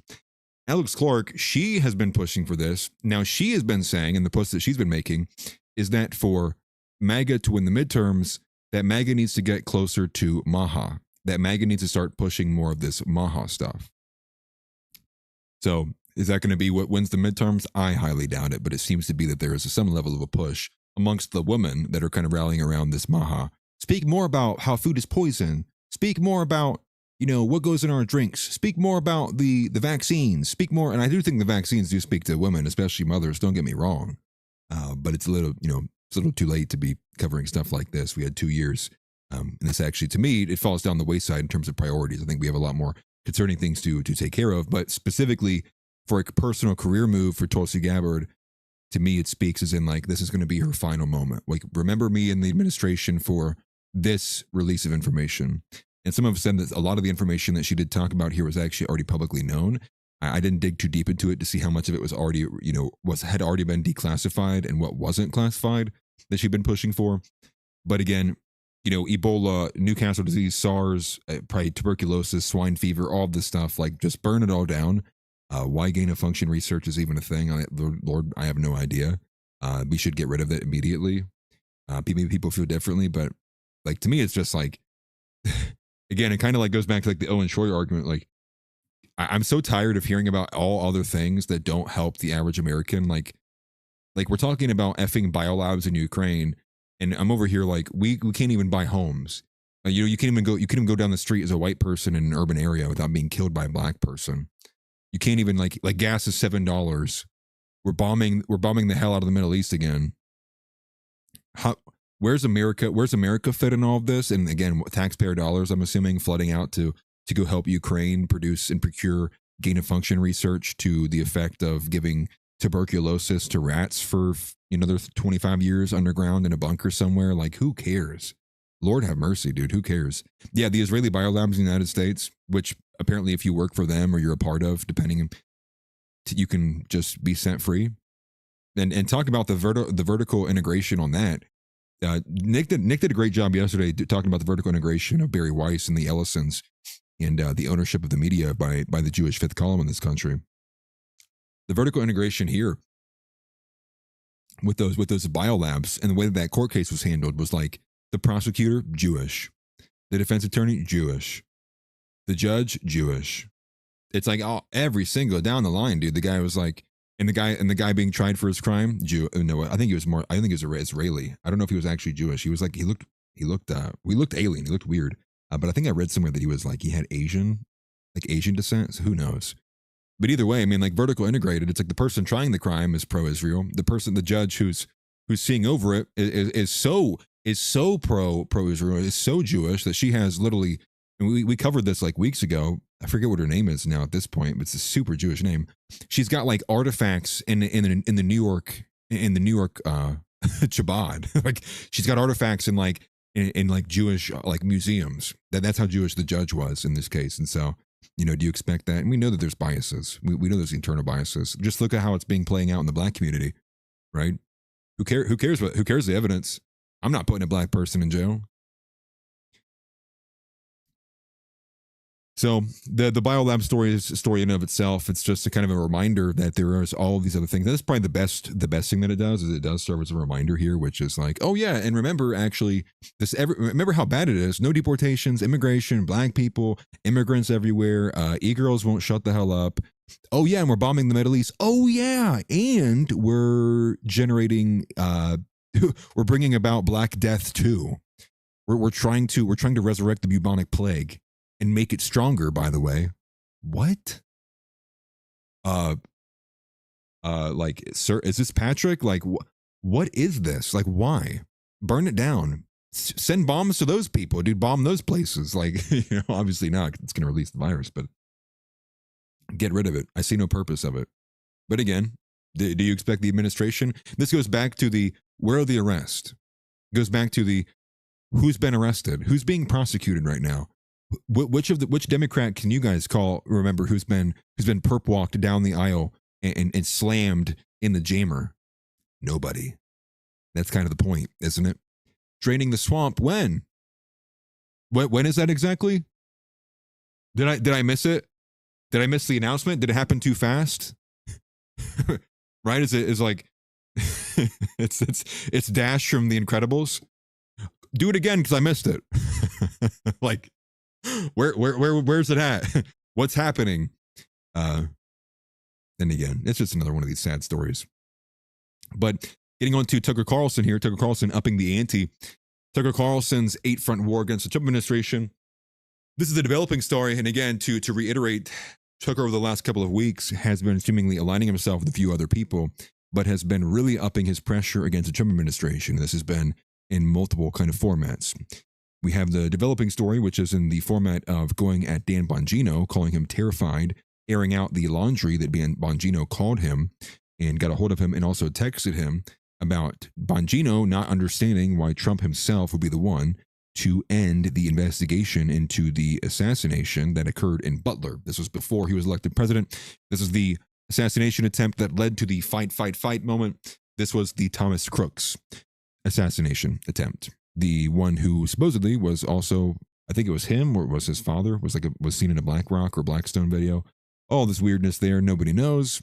And we seemingly never got any answers for. And now the latest claim from Tucker, is that Trump was the one who ordered it closed anyways. So no answers. And the guy who got shot at said, all right, that's enough. I've seen enough here. And so just to show you this connection here, who covered and boosted this, it was AF Post. So we have this AF Post posting that Tucker Carlson alleges that through bribes, assassination attempts, spying, and political pressure, Israel has forced Trump into war with Iran that he can't get out of. Carlson has noted that Trump shut down, and so that's the first. There's the first front of war. Here's number two. Carlson has noted that Trump shut down his own investigation into the Butler assassination attempt. That's two. Was terrified of Bibi Netanyahu giving him a golden pager. That's three.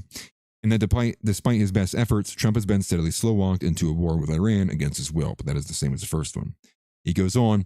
Carlson has also alleged that Charlie Kirk, a chief opponent of war against Iran, was assassinated as part of a broader plot, with Israel covering it up, despite believing Tyler Robinson's involvement. So now you can see Tucker is got multiple angles now. So I'm calling it Tucker's own 8-front war. And he continues, Carlson pointed to Joe Kent in numerous attempts made by Israel not only to spy on Trump, but to hinder first responders that would help Trump in an assassination attempt. Examining the war, Tucker points out that the U.S. has spent more on it defending Israel than on the Gulf states, and more defending Israel than it has spent on its own defense. So there you have it. There are the many angles of Tucker against the administration right now. And I find this to be rather interesting because it is Tucker upping the pressure, if you will. It's always been there, but he's really been on a roll the last couple of days. So specifically with Dan Bongino, here's the claim. And this was him with Tucker Carlson, or it's him with Mario Nafal when he made the claim that everybody started talking about. Here it is. I know that about Butler. I know that Trump shut down the investigation into Butler. That is a fact. Dan Bongino told me that when he worked at the FBI. And Dan Bongino himself was terrified when I spoke to him in December. Yeah, they're all watching Tucker's. I came into possession, I beg your pardon, accidentally came into possession of a lot of the social media posts that we were told didn't exist that were posted by Thomas Crooks in the months and years before the shooting. And I was amazed that the FBI had lied about this. So I called Kash Patel and I later called Dan Bongino and I says, what is this? I'm not attacking you. It was the previous FBI administration that did this. It was Chris Wray, but what is this? And Dan Bongino became hysterical with me on the phone. I've known Dan a long time, for many years. and always got along with him. You know, whatever his faults, nice guy, certainly very nice to me. I never had a problem with Dan ever. And that problem began when I brought this information to his attention, and he became a different person. He was clearly terrified. I didn't get it at first, but he was hysterical. And ultimately, after a long series of text exchanges, which I still have, and phone conversations, he said, look, take it up with Trump. He's the one who shut down the investigation. And that was, I think, the first or second week of December. I think it was the beginning of the second week of December. I have it written down. But that was the moment and I realized, oh, wow, there's no good explanation for shutting down an investigation into your own attempted murder. Like, this is not what we've been told it was. So there you have the claim from Tucker. And as SSB points out here too, it's awesome that Tucker had all this inside knowledge and just never thought to share it until now. And I also think this also spells out why Alex Jones is one of the first people to go at Bongino as well. Alex Jones had almost zero patience for Bongino at all. The other claim inside of here too is the timing of it. And the timing of it, if it was December of last year, then it also gets close to being aligned as well. And Hippocratic Oath nailed it. See, we're learning. I love the community. We're very smart. Dan Bongino also flipped on Susie Wiles. Perhaps that was the reason why. Was the reason why Dan Bongino and Susie Wiles got into it because Susie Wiles found out that Dan Bongino was leaking information out to people in the press? Was it perhaps not about the Epstein files at all? And it was about Dan Bongino's maybe more concern about what was going on in the Butler investigation? Perhaps. It definitely could be. That was actually one of my first thoughts when I was listening to this, was that the reason why they were going back and forth? And the argument, and is this also why Dan Bongino, at least to Tucker, was so hysterical? Like maybe he was getting a bunch of pressure and he was being, screamed at, and he was like, I just need to get this out there. I think there's a lot that you could really kind of pull away from there and speculate on, at least in a little bit. And Breck says, yes, that was her direct accusation. And I swear on everything I love, if the power chat stopped working, me and power chat are gonna have a talk, dude. We're gonna have a long talk. That's what it's gonna be about. Okay, fixing it. It should be fixed now. It might take a second for them to catch up again. And yeah, they did clean that place out as well too. So that's some of the first places that where my mind went. But again, to bring it back up to speed, Bongino has denied this. And Bongino responded with screenshots of a text exchange that he had with Tucker. And I don't know if he mentions it in here, but there is another claim from Tucker in this interview that he says, I still have all of our text. And so Tucker makes that claim too, that he also has all the text as well. But the only things I saw from Bongino in the clip that I was paying attention to before I went live was making the claim that it's all bullshit.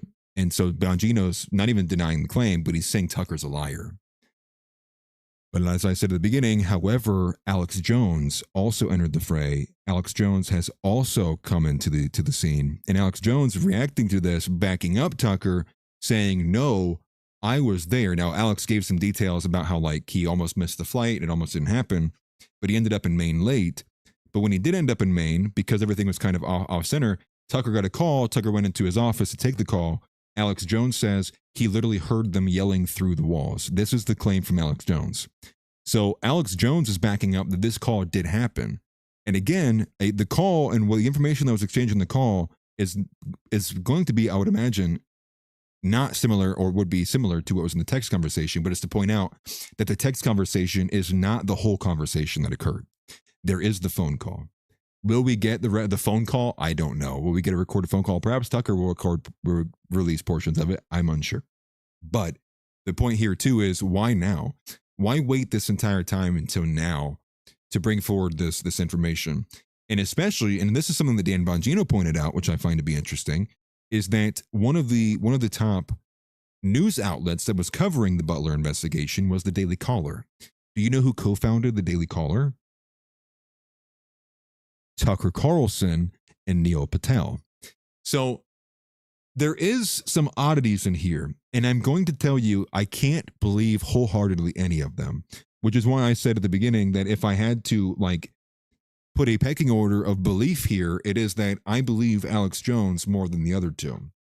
not in terms of story, but in terms of who just has the most trustworthiness to me.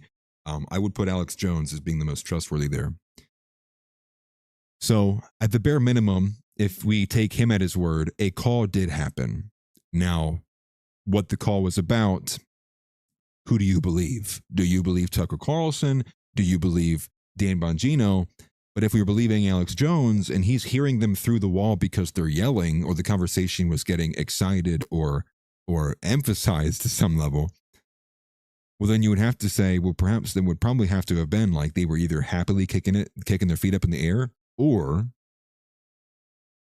they were actually arguing back and forth with each other. And maybe it was an exasperation of Tucker going, this doesn't make any sense. Why is this happening? Maybe being frustrated that Dan didn't have any answers, something along those lines. So something to pay attention to as well. It's hard to believe any of these people wholeheartedly. And especially because not only did Tucker not come forward with the claim right away, he sat on it for months, much like Candace Owens has sat on this Aspen Summit footage for months, much like Alex Jones also admits that he knew this was the case, but said nothing because he respects Tucker. So make of that what you will. That's one of the other developing stories here. And again, this is just the most developing element of it. If you look here, you can just follow it. Mario Naval is quoted. You just follow this line here. Quote of all of these different claims coming from Tucker. You can just go down the list if you wanted to, every single one of these. This is the full one. He did about an hour and 20-minute interview with Mario Naval. But to point out to you that there were many different claims from Tucker that were levied with Mario Naval here. So moving on from that one, there's the small story. We already talked about it. This is the fact that the Charlie Kirk was reprimanded per the New York Times. Charlie Kirk was called, Donald Trump actually called Charlie Kirk, forgive me, because Donald Trump was not happy that Charlie Kirk and others were alleging that there was an Epstein cover-up. And because he was not happy with Charlie Kirk, supposedly and allegedly, per the New York Times, from both Maggie Haberman and Jonathan Swan, that happened just weeks before the assassination of Charlie Kirk. So, just a small thing to pay attention to there. But moving on to the actual featured story today, the one I want to spend the most time talking about, is that Tom Cotton is a traitor. He is a disgusting piece of human feces. So, let's start here. This was the news yesterday morning at around just before noon. We have this in May Post as well. Senator Tom Cotton, as chairman of the Senate Intelligence Committee, has advanced a provision in the fiscal year of 2027 Intelligence Authorization Act that would require the President of the United States to expand and enhance intelligence sharing with the government of Israel across a broad list of subjects. The provision would also bar the president from suspending or materially limiting that intelligence sharing, except on the basis of a specific and identifiable national security concern determined by the president. So is that clear enough? So is it clear enough for you guys? Tom Cotton, he is the chair of the Senate Intelligence Committee. He is one of the biggest pro-Israel goys that exist. And he is putting a provision in that would enhance and expand the intelligence sharing with Israel. And it would also prevent the president from being able to do anything about it unless there was a identifiable and specific national security concern. That is what Tom Cotton wants from our government. He wants to enshrine in law the ability for Israel to access the intelligence of the United States of America. Now, the reason why that this is actually exceptionally insane is because this news does not come to the scene alone. It is not standing here by itself. The reason why this is insane, and why it is, for one, it doesn't make any sense, and two, why I would say it shows you that there are clearly different factions fighting inside of the administration, fighting inside of the government, is because on June 6th, the Pentagon's DIA, the Department of, did I say that right? Is it the DIA? I'm pretty sure it's the DIA. But the Pentagon elevated Israel's counterintelligence threat to critical, which is the highest designation, meaning that the Pentagon has elevated and is now fearing that the aggressiveness of Israel's spying on the United States government and officials, and specific officials at that, has reached a critical threat level of they are crossing the line. They are, in fact, spying on us more so than we would like. Now, this is kind of the key point here, which is nations and allies spying on each other this is not any news. Most nations, whether it be France or Spain or the UK or Canada even, or Mexico, there is spying going on all the time. We know this, and it's not even just unique to Israel. But what's wild about this is the reason that the Pentagon elevated this is because the aggressiveness of which Israel has upped their spying on the United States since the Iran war. But not even just since the Iran war, it's been really since the ceasefire has been garnered. And it's been since that the objectives of both the United States and Israel have broken apart. And that's what's crazy about this is the Iran war going on right now is actually the most that the United States and Israel have actually coordinated together in public in terms of military and ongoing military operations. The coordination efforts have been probably the most that we've ever seen between the United States and Israel. That's not just the United States doing the bidding of Israel, but both joint operations occurring at the same time. So understand, because of this, we're actually at the apex point of military intelligence sharing that we've ever had.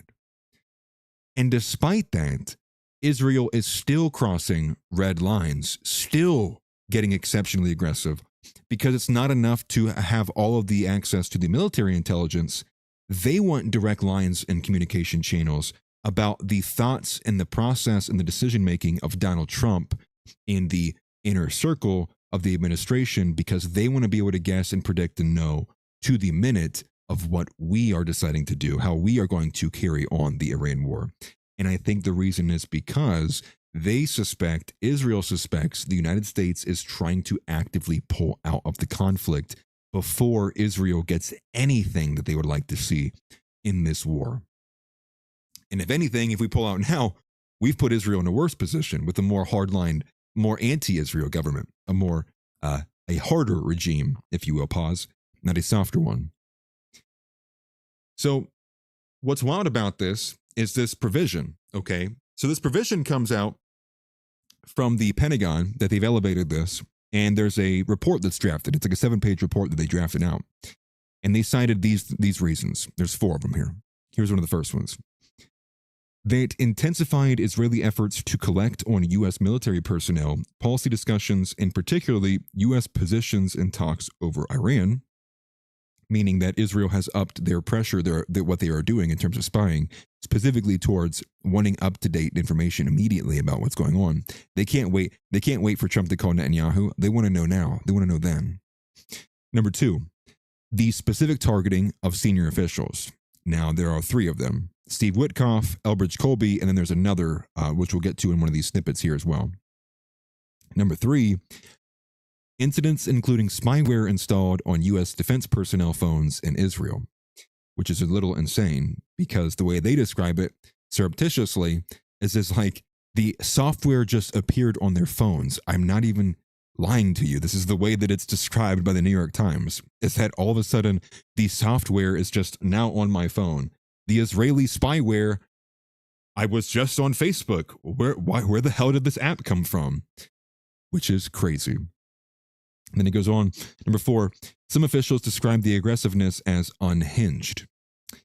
So again, it is no secret to anybody that it's not even just Israel, but it's no secret that our allies and Israel and many others have been spying on the United States, much like we spy on other people too.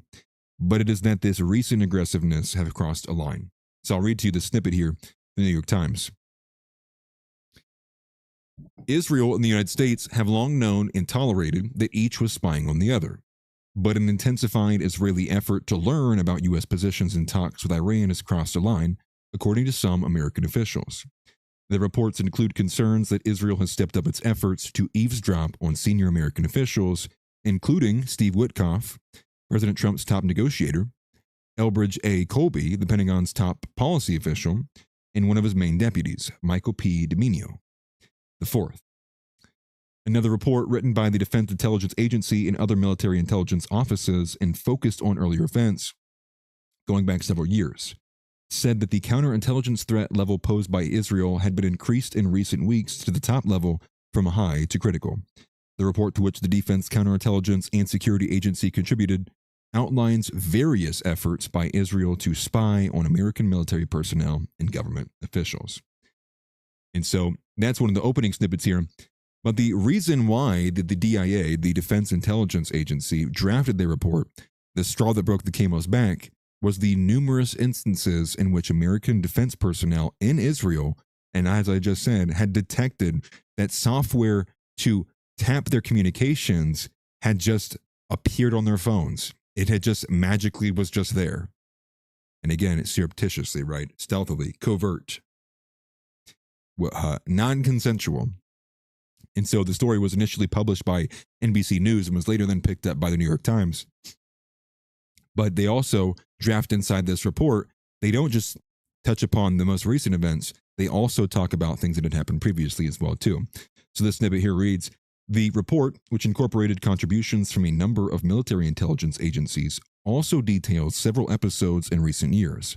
In 2021, Israeli military intelligence officers were caught planting listening devices at the DIA headquarters. Last year, officers from Shin Bet, Israel's domestic intelligence agency, were discovered to have tried to plant a listening device in a secret service vehicle. And so you go on beyond there. And what I will say right there is it does appear that it looks like there is a singular agency that is not completely co-opted by Israel, and it does look like the DIA has been who Israel has been trying to spy upon a bunch, going all the way back even to 2021. Now, spying recently on top officials, senior officials, and inner circle people obviously crosses a line, but it is notable that in 2021 that they tried planting the listening devices at the DIA headquarters, but then the last year attempt, it was the Shin Bet trying to plant listening devices in secret service vehicles. So it seems that there are some of these agencies that have not been completely, at least ostensibly, been fully co-opted. And once again, it's the DIA who is willing to put forward this report. It is the DIA at the Pentagon who is escalating the threat, escalating the counterintelligence. They're going, guys, concern. Israel's spying on us way more than what we were used to. It's way more than what we're willing to accept. You know, critical threat level. And then what do you get from Tom Cotton? I think that we should legislate it so that we have to share all our information with Israel, and that the president can't even stop it unless there's literally a specific national security threat occurring in the country. Now, does that make any sense to you? Does that make any sense to anybody at all? That you have a senator pushing for expanded intelligence sharing, but the literal effing Pentagon in the middle of a war with Iran has elevated this same exact country to a critical and counterintelligence threat because they are crossing red lines. They're planting listening devices. They're trying to hunt down and listen to some of our top senior officials. Is that making sense to anyone? No, it doesn't. Because Tom Cotton is not an American. Tom Cotton is a traitor. He should be tried for treason. Tom Cotton is an operative for Israel. Tom Cotton may as well have citizenship in Israel. Tom Cotton is a piece of human shit. So while the Pentagon and the DIA are concerned about the American lives and the deal that is going on, concerned about the sensitive topics and materials that is ultimately going to, if public or publicly disclosed to people not privy to them or not being needed to be privy to them, you have Israel crossing that line, and you have Tom Cotton applauding them. Tom Cotton says, fuck these people. I care about Israel. Why would I care about the United States, he says. Why would I care about our own senior officials? Why would I care about the people of this country? Tom Cotton, an American senator, said. It is of the highest level of disgust that I have for people like this. And think about how shameless it is, knowing that this story, I mean, we're talking about just 4 to 5 days ago was the story published that we had a 3-letter agency, the DIA, the Pentagon, is warning, panicking, if you will, that the counterintelligence threat that Israel poses right now is of critical threat. and could stand to sour negotiations, could stand to threaten the safety or location information of higher end U.S. officials. And Tom Cotton says, let's do it. Let's put it into law. Let's put it into law. I love it. Tom Cotton looked at that and he said, I love it. I love it. So you should ask yourself, where do you think Tom Cotton's loyalties lie? And do you think that he should be serving in the United States Congress in any level, at any position? And the answer is no. Tom Cotton is a disgusting human being. Tom Cotton represents what we say when we say more of the same. Tom Cotton is a good old goy. He is a pro-Israel goy.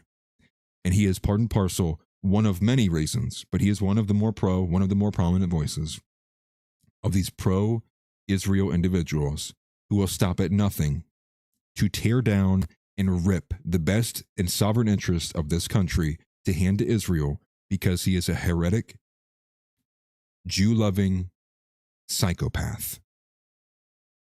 That's what we're dealing with in this country. Now, what if this has to do, again, with the government of Israel? Well, the government of Israel is the one that's telling and ordering the Shin Bet and the Mossad to carry out these plans, carry out this spying, this espionage. But why does Tom Cotton have such an allegiance to them? Is Tom Cotton being paid by the government of Israel? Could be. No, it's because Tom Cotton is a Zionist. It's religious for Tom Cotton. Tom Cotton believes the same bullshit that Ted Cruz believes, and the same bullshit that Mike Huckabee believes, the same bullshit that all of these other non-Jew but pro-Zionist, pro-Israel goys believe. And they are subversives. And this is, again, it cannot be understated that this is more to do with the religious component. It's more to do with the traditionalist component.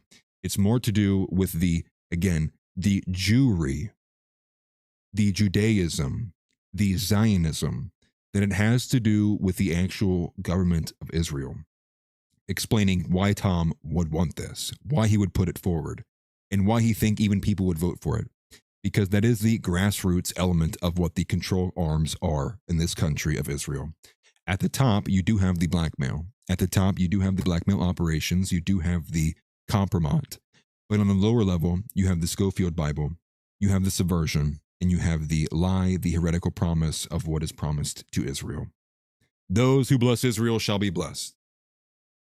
That's what Tom Cotton believes, and he's acting upon it. And that's why it has to stop. And that's why the criticism cannot be just about the government of Israel. It is much more robust than that. It is much more comprehensive than that. There is so much more to the picture than simply there being bad actors in the government of Israel. Do not believe the lie. We must, my brothers, we must pay attention to their ethnicity and to the religion element of it and the component. All three are important to pay attention to. But like House said earlier in the Discord, it wasn't the government of Israel that pushed feminism. It wasn't the government of Israel that was pushing for the civil rights movement. It wasn't the government of Israel who was writing MLK speeches. It was rabbis. It was Jews. It was Jewry. That's the important part to remember. And what I'll leave you on at the very tail end of this that stuck out to me, here's the final snippet of the article here about Elbridge Colby. It is not entirely clear why Mr. Colby, who is in charge of Pentagon policy, would be a target, but he is one of the most prominent proponents inside the U.S. government of a restrained foreign policy. Mr. D. Mino is in charge of a Pentagon policy for the Middle East, making him a person of natural interest to Israel. And I think if that's all I have to work with about Mr. Colby, and I don't know much about him, it would imply to me that Mr. Colby may not like Israel as much as the rest of the government does. Maybe Mr. Colby actually does care about the interests of America. And you know what Israel can't be having? They can't have people in office or positions of power who care about what's the best interest of America. Because then what is in Israel's best interest rarely aligns with what is in America's best interest. Unless that is bombing Iran to the tune of, they can't have a nuclear bomb. We've been yelling at them for nukes for years. Imminent threat. They're building a bomb. 10 days away. So much bullshit. So much ever-loving bullshit. And it seemingly never stops. I need a second to take a drink of this because holy crap. So those are kind of like the featured stories, the main stories I wanted to cover and bring to attention here. But holy crap, dude, I'm like dying here. Uncle Hal says Kobe wanted out of Ukraine and the Middle East and to shift focus to China.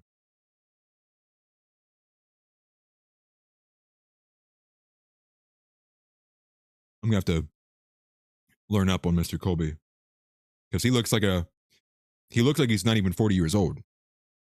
In the one photo I saw, he looks like Kai Schwimmer, but in 15 years. That's what Kobe looked like. Chiseled, no facial hair, long blonde hair. Looked like American Made, Dukes of Hazzard, 1978. That's what it looked like to me. Is he a Groiper? Elbridge Colby Groiper? No idea. But he's being targeted for some reason, and I have half a mind to believe that he might perhaps be one of the leading proponents in the DIA or there at the Pentagon that is not happy with the way that Israel is conducting themselves. And perhaps that's why he's naturally a target. Something else to pay attention to there too. Was it only Witkoff who was negotiating with Iran? No, who can you guys tell me who has always gone alongside Witkoff to these negotiations? Who's always being referenced alongside Witkoff? Exactly. Do you know who wasn't listed there as a target of being spied upon by the Pentagon? Although they're targeting all these other people who are part of the Middle East envoy. They don't have to. They don't have to. You know, because he's probably already telling them everything they need to know. They want to know. Which is crazy. Crazy. And perhaps maybe he's actually, and I was thinking about this too, Kushner has also been a lot more involved with the Albanian island thing. I'm wondering if he was not maybe perhaps pushed away and pushed out. And maybe it is just now Witkoff now. Because again, Vance has been the one that's been handling the negotiations lately. Vance is the one that had the comment today about the no cash. So Rerum Novarum, when they were referencing the U.S. officials' response, it was forgive me. It was Vance who was talking about no cash. So I don't know. Something to pay attention to there. Is the aggressiveness because was Kushner maybe relegated to somewhere where he's not going to be able to give as much information? Who knows? Who knows? As soon as I go for vacation, Nick will take 5 days off. Nick says, you know what? You're all going to suffer. That's funny. That is funny. And sorry, I do apologize. I'm literally dying. I don't know why my throat hurts so bad. I hope I'm not getting sick again. Lord have mercy. It just stays at a low level. But one of the other stories I wanted to cover here was this one about VanDerNoord. And I put it up on screen here. Hold on. I think I might be getting sick. That sucks, dude. It's going to make me angry. So we have this from VanDerNoord going back to the James Fishback race. So, hard segue, but here's another one. Here's another story to pay attention to.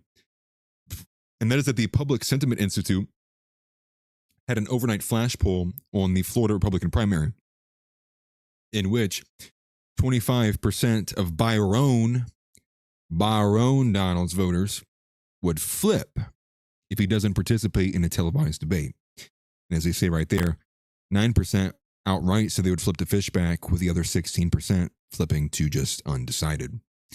So there you have it. And again, this is something to pay attention to because, again, what's the news? And as we covered yesterday, is that you have Fishback is being banned, along with Jay Collins, and I think his name is Paul Rennan. They're also being barred from being able to debate at the Republican primary of Florida's Sunshine event, whatever they call it, Sunshine State event. Although Fishback and Collins were invited to be special guests, special speakers, they were barred from being a part of the debate. And the reason why was they said, well, you know, the debate, you need to meet these thresholds. You know, you need to have certain polling numbers. We need to see certain finance numbers. We need to see certain support, you know, financial support numbers, and we need to make sure that you have the correct organizational bookmarks. What were those specific criteria and thresholds? Nobody knows. They never disclosed and they never told the public. And it was part of the opacity of this, their inability to come forward and disclose what those would have been, has led further speculation, fueled more skepticism, that there is perhaps an attempt to rig this against Fishback. Perhaps there's an attempt, if not to rig against Fishback, but an attempt to only or support or to help or to boost Byron Donalds. Uncle Hal says that the Florida Governor Ron DeSantis criticizes the GOP after the Sunshine State Showdown revoked gubernatorial candidate James Fishback's invitation and announced that there would be no debate held. That's crazy. Good on Ron DeSantis. W to Ron DeSantis. I'm sorry, guys. Like, I am dying. Like, no matter what I'm drinking is helping. I'm trying to do my best. Hold on, let me.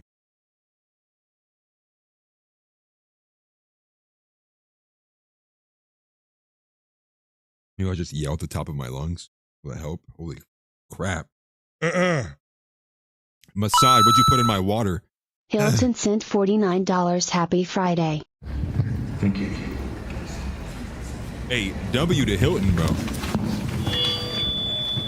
Let me pull this up. Perfect timing. Perfect timing. Picture this, I'm a bag of dicks, put me to your lips, I am sick, I will punch a baby bear in his shit, give me lip, I'ma send you to the yard, get a stick, make a switch, I can end the conversation real quick. I am crack, I ain't lying, kick a lion in his crack, I'm the shit, I will fall off in your crib, take a shit, hit your mama on the booty, kick your dog, fuck your bitch, that boy dressed up like he Santa and took pictures with your kids. We the best, we will cut a frowny face in your chest, little wench, I'm unmentionably fresh, I'm a mensch. Get correct. W for Hilton, man. Got a chance to breathe. Screaming, yes, I am guilty, motherfuckers, I am death. Hey, you wanna hear a good joke? Nobody speak, nobody get choked.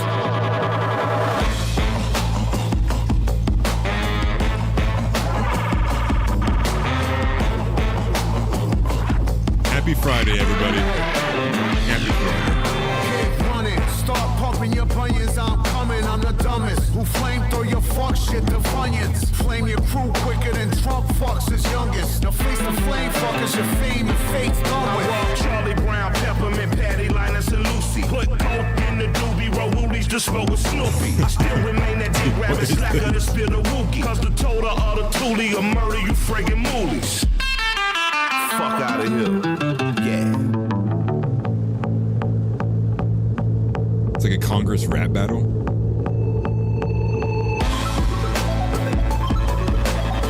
Nobody speak. Nobody It's like the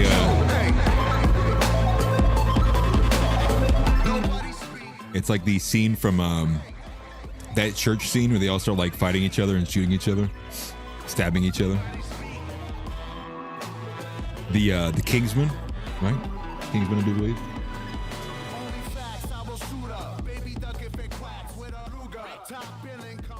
That's a banger. Hey, W to Hilton, man, I appreciate that. I appreciate that greatly. We killed the gray bar. That means you guys are going to have to tell me what you want me to do for the gray bar death. No, Hilton, you're fine, bro. I'm not going to. Hilton, you send 50 bombs as you want, dog. We'll stop the show every time. I appreciate it greatly, man. And you guys are showing me a bunch of new content I've never seen before.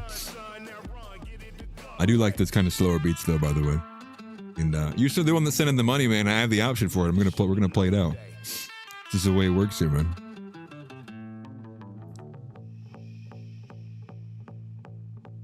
Yeah, I've not heard of these guys. Who was it? Did somebody say who it was? Is this Run DMC? Am I just an idiot? Have I gone too white? I've gotten too white to know anymore. It's from the Jewels. Okay, interesting. Run DMC. I'm retarded. That's funny. Nobody speak. Hey, W to Hilton. That's awesome. W to Hilton, man. I appreciate that. That was perfect timing, by the way, because I literally needed to drink water. I just like chugged my whole bottle of water. That helped me out, man. Thank you for that. So again, you guys have to tell me what to do when we get gray bar death, because now it's 2 days back to back we gray bar death. I want an idea what you guys want me to do celebration wise, right? 12-hour streams. We're gonna set something up. What are we gonna do, right? We're gonna do with it. What do we do with the energy? Major W. I appreciate that greatly, man. 2 days in a row. Because I'm a seasoned power chat. That's hilarious. So I want to be able to give back, you know, especially if we hit that. It's got to be something there. I can't do 24 hours like Tyler Russell did, you know. You know, because like my wife wouldn't be able to handle it. You know, I'd have to walk away to be able to like help take care of what's going on with the kids, and I'd also have to be able to like I'd have to like work. I'd have to do work on like a 24-hour stream. I probably could. Perhaps I could do something like that. But anyways, I appreciate it greatly. Thank you. The only issue is I don't think it's going to affect too much. Either way, who cares about the copyright? We do it for the love of the game. Appreciate it though. W. Huge W Hutton. And if anything, it helped me catch my breath and breathe. And my throat doesn't hurt as bad. Anyways. But that is some of the major stories I wanted to cover in terms of like the news angle stories. We do have some of the other smaller stuff that we can react to. So that's kind of the section of the stream that we're at. It's on the back half of the react stream. And like I said, I'm not going to be switching over to Kick because plans changed, but I will be going to Kick on the weekend. We have a good bit of stuff we can react to on the back half here as well. So again, one of the first things I want to bring attention to, although it is disturbing, I'm not going to put it on screen, but it is the disturbing trend of blacks who are making edited images of them pissing on Metcalf's grave. This is heavily disturbing. And it's now the next development of what seems to be this growing trend of black people who are just, by all lack of better way to describe it, who are chimping the hell out because Carmelo Anthony did not get not charged for rightfully or not rightfully, but you know, he got the correct charge, right? He got convicted because he murdered a white kid. He murdered Austin Metcalf, and the black community can't stand it. I guess they think that they can do no wrong. Every time, you know, they're trying to say that it was a rightful self-defense claim. Some of them are going this and saying this off the rocker. And what do you honestly make of that? Honestly, beyond you just get disgusted. And but it is very revealing. And like I said at the beginning too, I think the best thing about this, and I think I would agree with Asmongold about this. I think it's the one who said it where I saw it.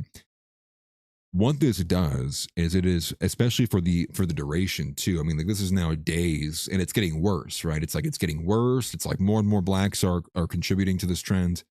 And inside of that, what you have is now you have a day in, day out, 24/7 news coverage of black people being racist as hell over perhaps the stupidest thing of all time, right?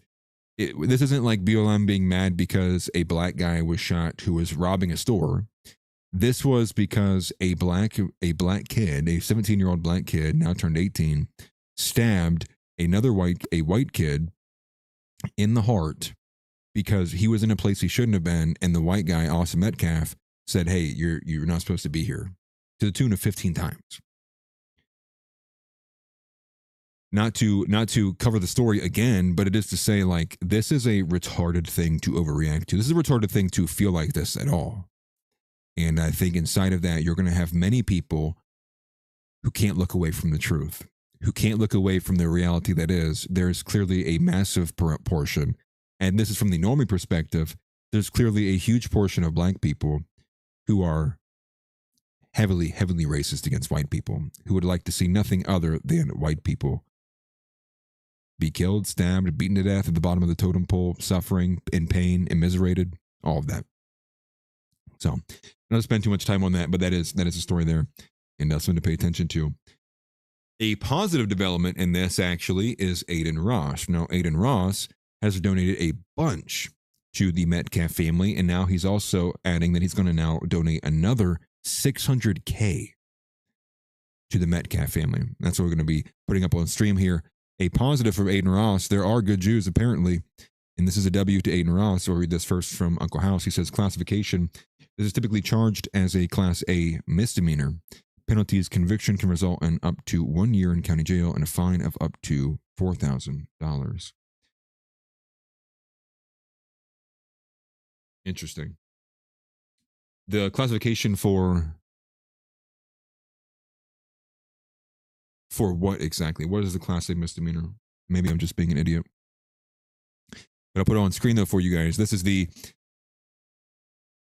Aiden Ross revealing on stream that he'll be donating $600,000 to the family of Austin Metcalf to help with the funeral cost and better lawyers to get Carmelo Anthony the death sentence, which I think that was the funniest part. When I read this, the caption, the quote says, "They need my Jewish lawyers." So here we are. Island doing shit with minors deserves to go to jail. It's just a fact. I don't care what anybody says. I don't care what you represent. If you've been to that fucking island, you deserve to go to fucking jail. I mean, listen, I'm not going to sit here and say everyone on that island fucking molested a fucking kid, but if you fucking molested kids, you deserve to go to fucking jail and rot in fucking jail. So, yeah. Bill Clinton, can I ask you a question though? Allegedly, in my opinion, of course. We don't want to get sued, right, guys? Put the rights in the chat. How the fuck are these motherfuckers not getting locked up? How? Dude, how the fuck are they not in jail? No, I'm not even joking, bro. How the fuck are people not getting arrested, dude? No, dude, I swear to God, bro, I'm tripping the fuck out. I ain't gonna lie, bro. I'm at a point, bro, where I'm seeing this shit. I'm like, fuck, man. Like, you know what I mean? Yeah. I ain't gonna lie, bro. Shit. Listen, dude, I know there's some very evil, bad Jews out there. But just know there's some good ones too. All right. That's funny. That's actually funny. What I would say is I agree with Aiden Ross, which is to say, why aren't we seeing more of these black people being thrown in jail? Like, why aren't we seeing them being fired from their jobs? Like, where is the energy for people to go out and get these people fired for their jobs? Whereas if you like a spicy meme on X, you already are fired. You got fired before you drove home. Right? Trust me, Hook. I do know why. But it is the fact that this is the problem. The problem is not that, and I think Nick said this in reference to Israel, but it's the same thing with blacks here. The problem is not only that black people are racist against whites. The problem is not only that blacks get away with crimes against whites and just crime in general. It's not only the problem that blacks can commit much more excessive crimes and in scale and in scope and be treated much lesser than a white person getting a speeding ticket. No, the problem maybe is more specifically to the fact that the government is tying our hands. The problem is that the government is what stands in the way of anything changing. The government is the one that steps in and says, no, you can't do anything. And we're going to enforce the slightest to the T, to the letter of the law against you as a white person. But if you are a black person, you can ramp your Nissan Altima off of a ramp into and through 3 different corner stores, steal 2 handles of liquor, shoot a child, and then you will be the one that gets let off because the judge, who by all accounts will be Jewish, will say, well, I don't want to contribute to that. It'll give you some woke bullshit DEI reason. And so the problem more so is the fact that we know what's going on. We're aware of what's happening. It's that we're handcuffed and powerless to do anything about it. Because what happens if you do something about it? What happens if you, in a cathartic moment, want to act upon it? Well, you're going to get arrested. You're going to go to jail.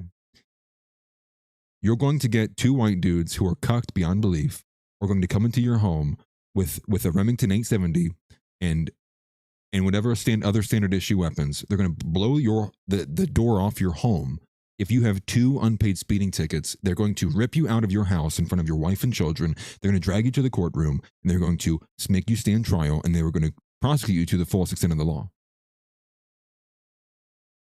But a black person can commit Lord knows how many murders, can have a rap sheet longer than anything than a book of red, and nothing. So what's the answer to that?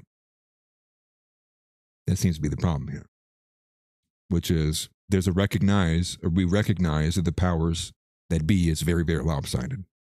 That we are, for one, a minority in the sense that we are becoming a minority. And I would say if you remove the boomers, and we should, because boomers shouldn't be considered white, nor I don't even know if you consider people, but definitely shouldn't be considered white. We are a minority.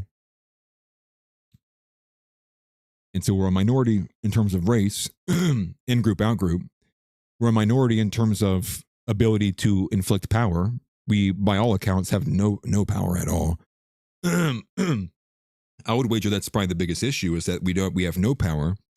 We have no strong financial backing. Where's our billionaire, right? Where's our dissident right billionaire? Where's our dissident right trillionaire? That. So we're powerless. We're basically excised ostensibly from the government. At least anybody who does get in there gets either co-opted or was, a liar from the beginning. And your hands are tied.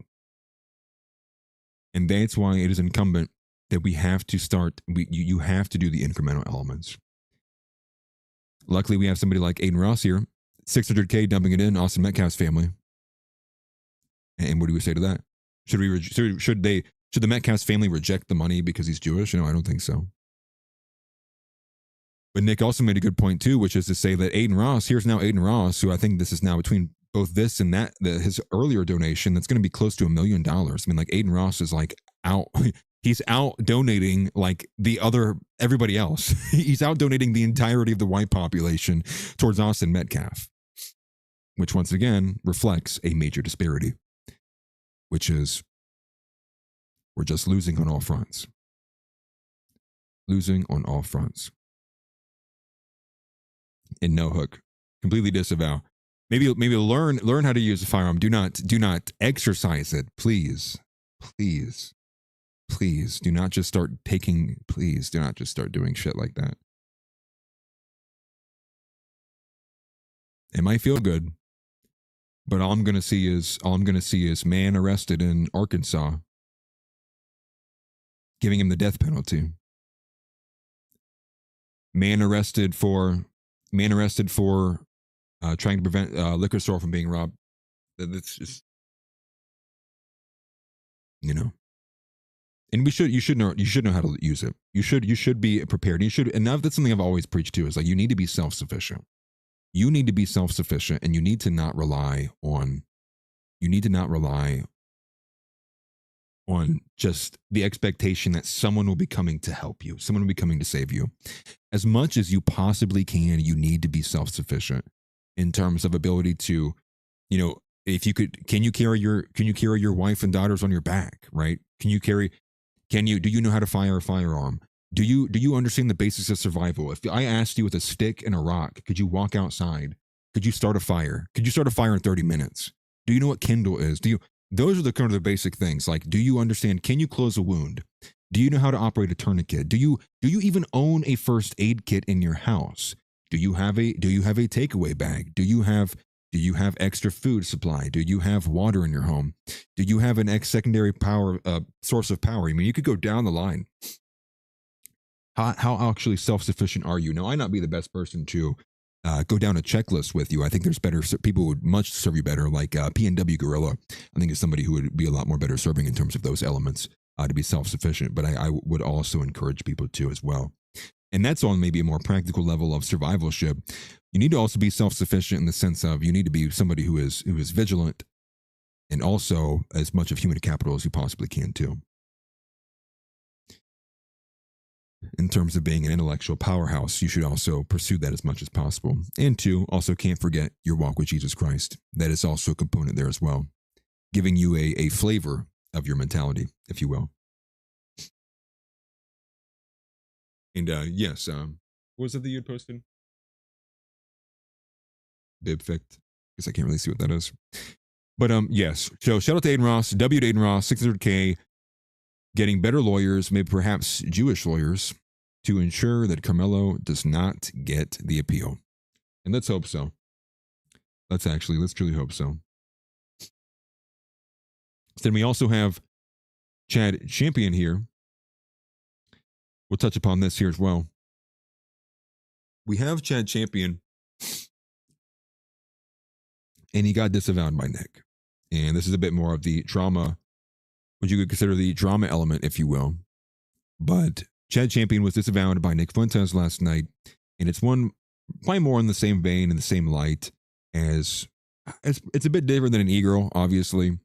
But I think the way to actually look at this is that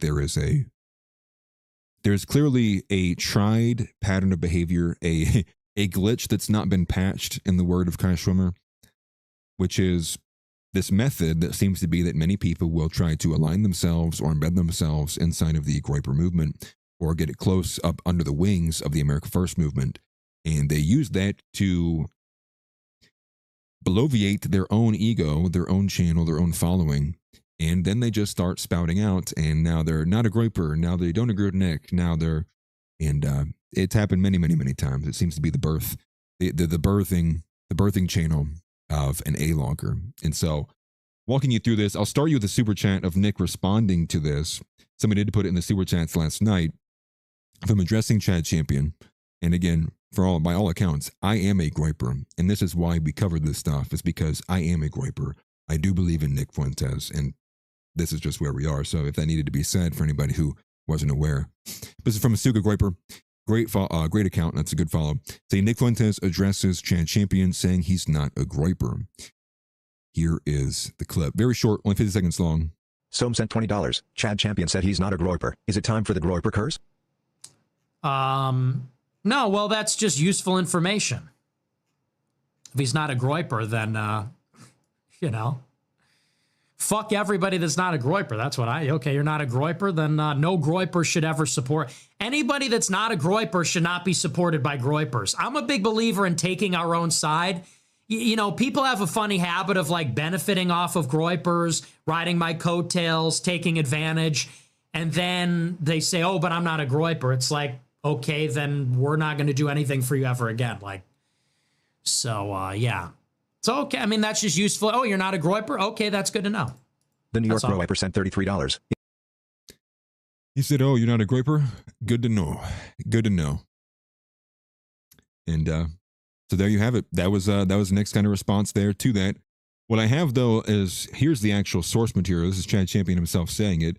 And I do apologize to subjugate you to 30 seconds of this shirtless Mexican.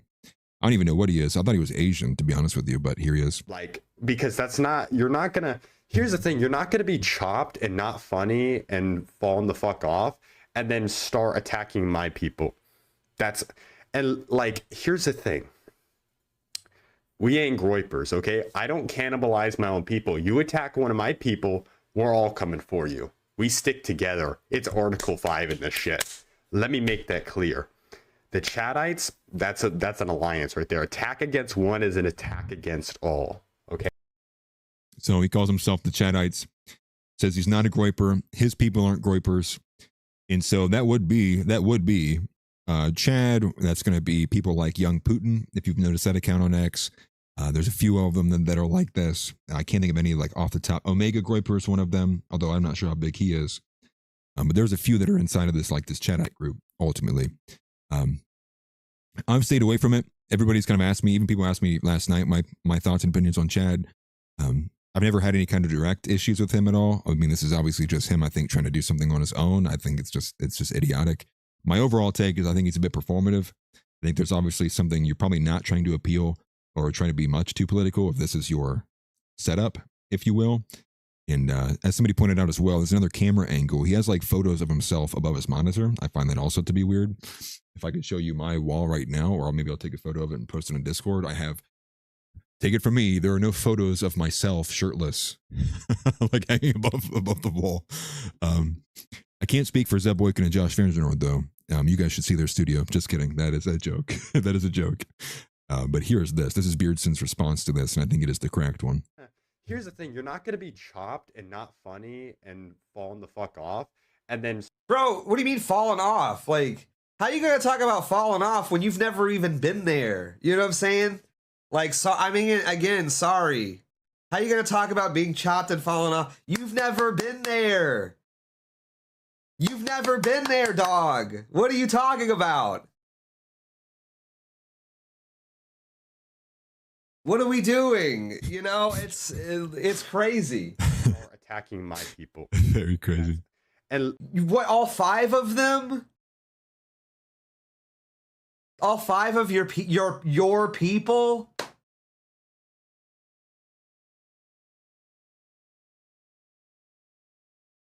Which is the common attack against Chad. I'm not even trying to hate. Like, again, I like Chad, but it's like, okay, you want to come at me for some reason. All right. What's up, Big Buff? we ain't groypers, okay? I don't cannibalize my own people. You attack one of my people, we're all coming for you. Your people? What are you talking See, look at that. Tao Powell says CC Chad Champion's probably a little Asian. That's what I thought too, man. I thought that too. Your people, dog. Your people. Mexicans? Like, what are you, you know, like what? Yeah, I mean, like, you know what I mean? Like, what? Who are you talking about?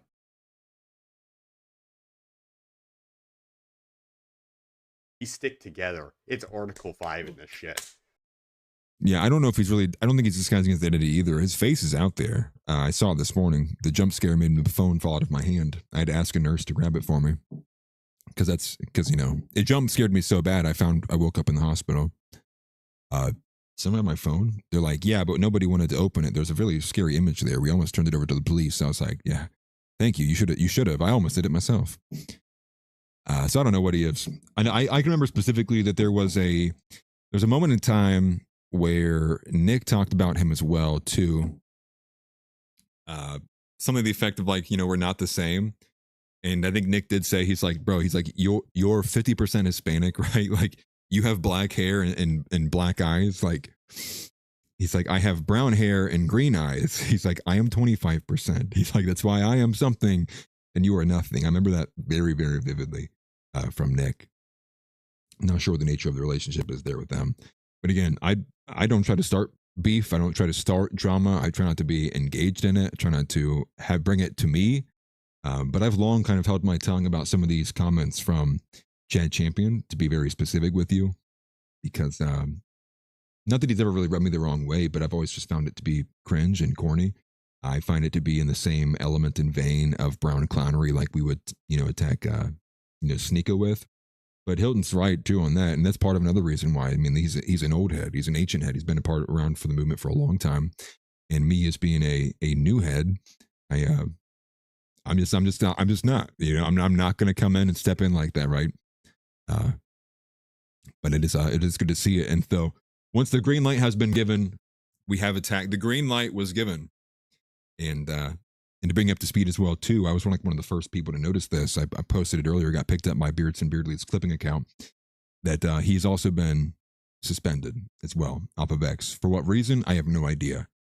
Perhaps he was mass reported. Unsure. But I do know there was a mass unfollowing. He was at like 17.7K followers. He was at 16 point something when he got suspended. So within a day of Nick giving the green light, he lost almost 1,000 followers, which is crazy. And he was suspended around 2 o'clock earlier today. And again, unsure what the reason was. If you're asking me, it would probably either be maybe people went back to an old thing of his that was perhaps TOS breaking and then they mass reported it. I don't know. No idea, to be honest with you. And but that's kind of it for Chad Champion. I don't really think any much more time needs to be spent on that. There was a couple other things I wanted to play. One of them, so we have one from while we're on the Graper General thing, this cracked me up. I actually have this to react to this. It's hilarious. So this is the top 3 Graper Generals, it says. Let me put it on screen for you guys. Let me go back here. This is a hilarious video. I was expecting it to be like a real video, but it wasn't. I didn't even know who made this video, but I saw it was posted, what was it, last night? So it's top 3 Graper Generals with a past. It's funny. Here are the 3 top Groyper generals who are actually O-Block gangbangers. First up, Tyler Russell. This Canadian calamity was terrorizing the streets of... His hair is so red there too. Run up the city, you know how we turn up. You call with a burner, come to my crib, but you know how we turn up. In case you lacking, that might be. Next, Beardson. Yeah. Back in the day, I love Beardson, dude. Heavy I do. For the block. Lil Uzi Vert, I know your little booty hurts. Dressed up like a teenage girl in some heels with a Louis purse. And the last one, Nick. Before starting Groyper Wars, he was bro, like, who made this, dude? How you act like you my peer and all your raps is bogus? How you got those new veneers and still got halitosis? But let's be real. Look at this though. Look at the side profile of this guy. If you gave him a different haircut, would that not be like would he not look really close, having very similar head structure? He's a bit chubbier than where Nick is at right now, but that was crazy to me. How you got those new veneers and still got halitosis? I'm just glad they that's just funny. Like, where did this even come from? But it was a funny video. It cracked me up earlier today. Top 3 Groyper generals with a dark past. I had no idea. Tyler Russell was also a wigger. Just kidding. I did know that. Didn't know Beardson had a banger like that, though. I thought that was crazy. And so, getting over to 2 more things. Less of these are news related. These are more culturally related. But this one's from Asmongold. I thought this was also funny. This is an update from Asmongold saying that he's actually grown his female base, that his audience has actually doubled his female viewership. And the reason why will surprise you. Here he is. Here's the funny thing, is that the more that I've hated women, the more women have started watching me. And the reason why is because nobody hates women more than women. He says 7%. We had way more women watching nowadays. I do. Like, we've literally, I'm not even kidding, we've like doubled our female viewership. I don't even know how this happened. I don't. Now, why am I surprised? That's why. Right? I mean, like, Dude, what the fuck? Crazy photo, bro. That's crazy. If you're a guy, it doesn't matter. Because, like, I mean, it's not, there's not like a pretense there. But, like, as a woman, like, yeah, really? You think about this. From 2 to 4, we're at 7%. Yeah. I started talking shit about women and Emily appeared. Viewership. That's right. 7%. That is an insane ratio. That is crazy. I can't even believe 93% men, 7% women. Girls allowed. I know. So yeah, that seems to be the trick. Because women don't want you to be nice to them, right? Women don't want you to be nice to them. They want you to hit them. They want you to punch them. They want you to, like, the best thing that you could do for your wife, I mean this wholeheartedly, the best thing that you could do for your wife is pick her up and throw her through a fucking wall. She will love you the rest of her life. The next time you have to tell your wife no, don't say it. Use your hands. Fist even. Closed fist. We're joking, obviously, before anybody gets too carried away. But it solves all the problems in our relationship. When me and my wife were beefing, I literally just picked her up by her ankle and I Hulk smashed her. There are still holes in our floor that go all the way to the foundation from when I broke her spine as I yeeted her 208 miles an hour to the ground through the cement barrier, breaking the foundation boards underneath. And when she woke up from her coma 2 months later, she said, that's all we needed. She told me, she was like, the next time that we start getting an argument, just pick me up, throw me through a wall. Drop kick me in my chest through the door. No, she didn't obviously say that. But that is a technique. I mean, just be so intimidating, be so violent that she literally can't say no. That is a technique. You can do this. You have free will.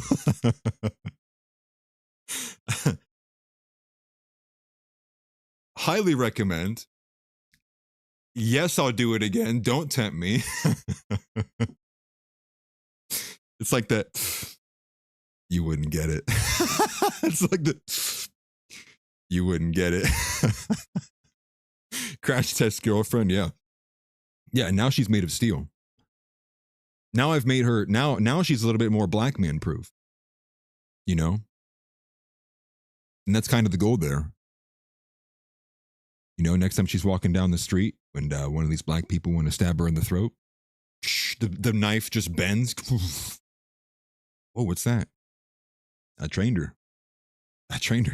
She's as calloused as the calluses on my hands. You need a katana to cut through that now. No, just kidding. I don't do that stuff. She actually beats me. It's a really sad story. I go, no, please stop. Please don't let the daughter watch. No, please, our daughter's watching you do this. That's actually closer to reality than I would like to let on. No, that's a joke too. Joking, by the way.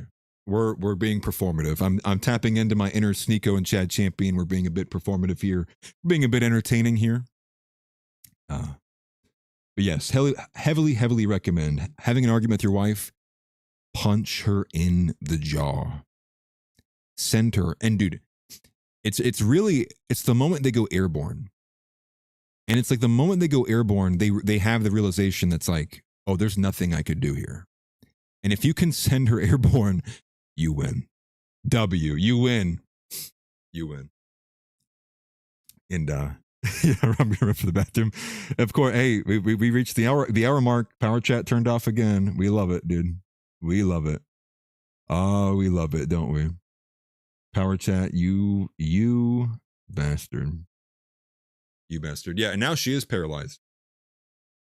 She is paralyzed now. And the best part was when we wired her jaw shut. I had to decide. What do I want more? A silent home? A silent home or dome? Did I want a silent home or dome? I chose the silent home. I made the decision. I said, so it's shut. We're good here. I don't need any of that no more. I'm too old. Anyways, while we're on the topic of women being insane, this is one of the final things I had on the schedule for today, and that was Nala Ray sitting down with two gay men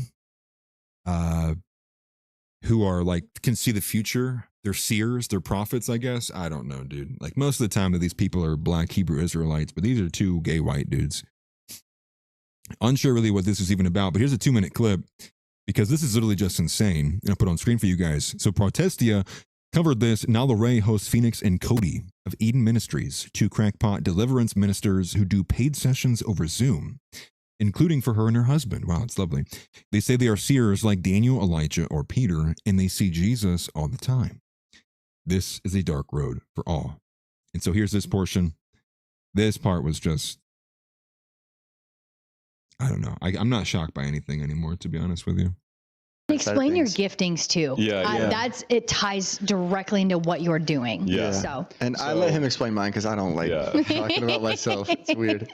So I have the ability to see in the spirit realm, you know, just like a lot of people could in the Bible. You know, they are in the Bible, they are called seers. And so that's a title a lot of people call me and stuff. You know, just like Samuel in the Bible, he was able to see things all the time and stuff. Amos is another one. Amos, I always say that name wrong. Amos. I was like, who's that? Amos, whatever.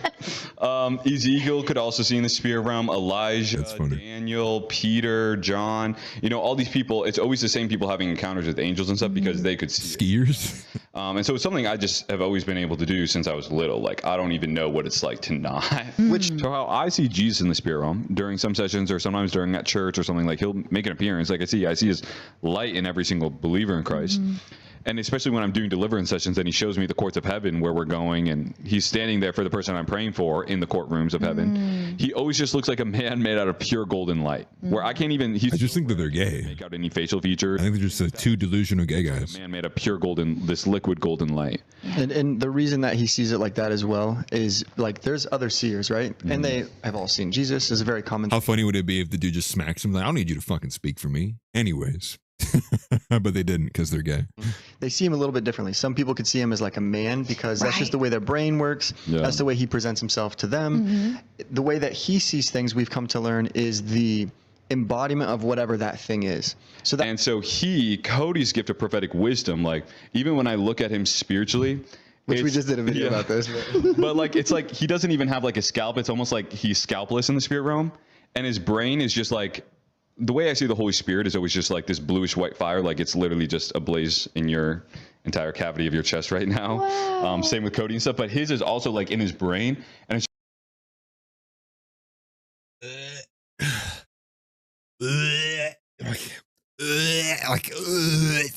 dude, like make it. That's my reaction. That is my legitimate, real IRL reaction. That is gay. That is disgusting. Burn it with fire. Burn it. Cleanse it with fire. Actually, 400,000 views. Look at this. 400,000 views. Not even 1,000 likes. Make it stop. Make it stop. Please make it stop. So disgusting, dude. So unbelievably disgusting. And this is here's the best part. This is somehow more believable than like a woman should shut up.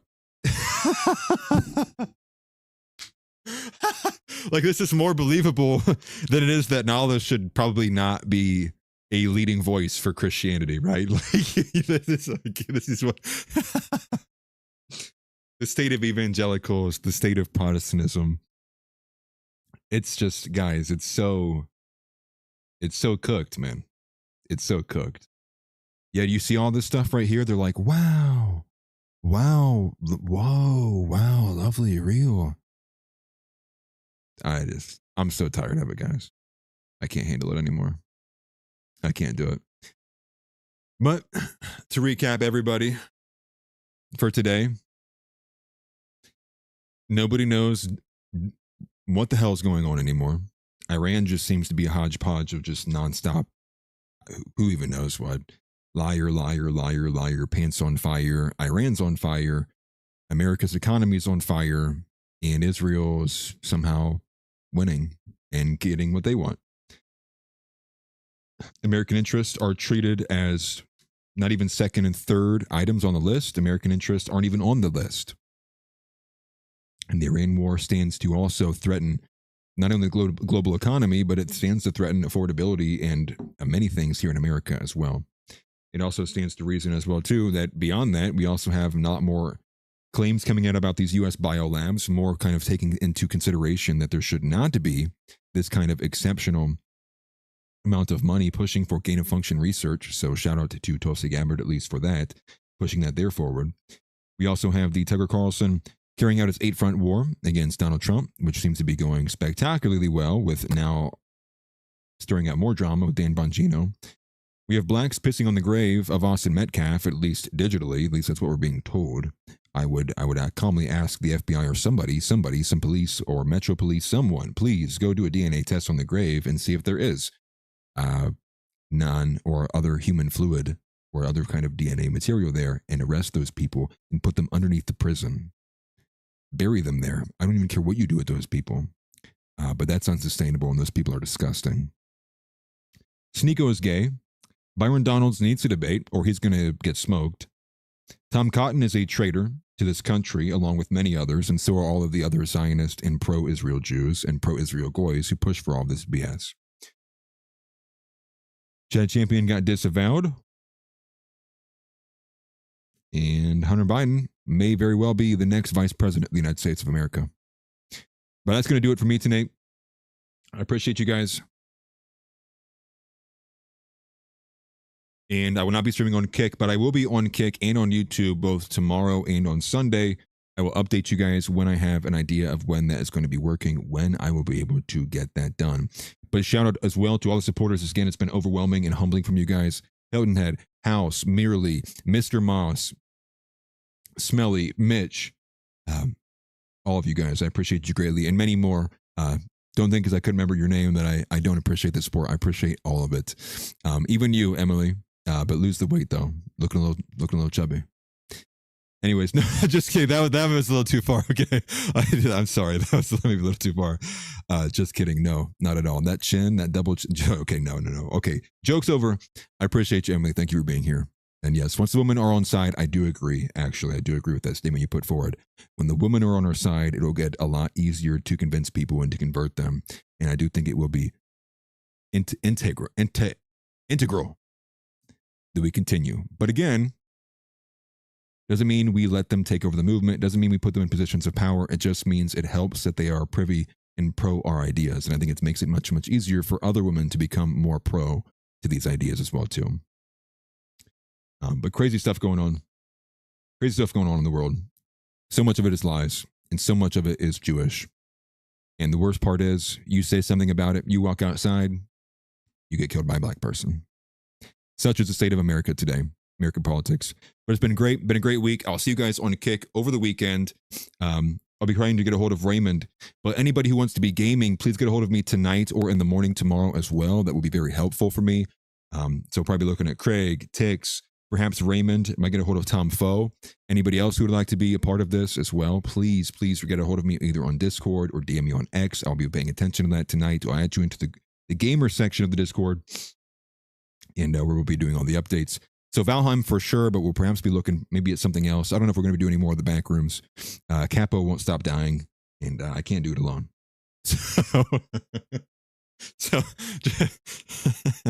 So I do appreciate you guys. And again, blue wave of 2026, voting blue for the midterms, voting Democrat down ballot, burn the GOP to the ground, burn it to the ground. Takes us free all day tomorrow. That's perfect. Okay, perfect. Then we'll definitely be doing Valheim tomorrow then. And making sure I'm not forgetting anything else. I always forget something, it seems like. But we will be getting the Kickbot TTS will be fully functional next time we do stream tomorrow on Kick. I did pay for it. There are voices in there. So we get Alex Jones, Mr. Krabs, Goofy, and some other random ones in there too. I haven't configured it all the way, but it will be set up for tomorrow, the TTS as well. And man, the most important thing of all, which is Christ is King and our Lord and Savior Jesus Christ. And I heavily encourage every single one of you to be in your Bible as much as you possibly can and be walking the walk as much as you possibly can. Being encouraged and looking to look up and know more and understand more and be the best Christian that you can possibly be. I think that's imperative, especially imperative towards our political positioning and what we would like to install, not only in the government, but also the role and what we would like to see the model reflected in our own children and the people around us. But with that, we can't do deportations. We've settled on that, so we'll settle for impeachments. So impeach Pam Bondi, impeach Kash Patel, impeach Donald Trump, impeach everybody. Vance, Rubio, all of them, impeach them. I don't even care if it's all fake and BS. Put the pressure on, impeach these people, and rehire Dan Bongino. Get him back in there and impeach him too. But with that, guys, can't do the deportations. So any woman over 150 pounds, you're going to get shot from a cannon to Israel. No questions asked. I don't want to hear about it. It just makes me madder. And I think I had to reconsider the weight requirements. So any woman between 125 pounds and 150 pounds, this is your 90-day notice to lose the weight, or you too will be shot from a cannon to Israel. Anyways, guys, it's been great. It's been a blessing. I love you guys. I'm rooting for you. I'll see you guys tomorrow on the Kick stream. We'll be there all day. Peace out and have a good night. See you, everybody. Get up and get out. Get out. Get out. I have a question for you. Say Christ is Lord. Say Christ is Lord. Say it. You say Christ is Lord. Get out. Get out. Christ is Lord.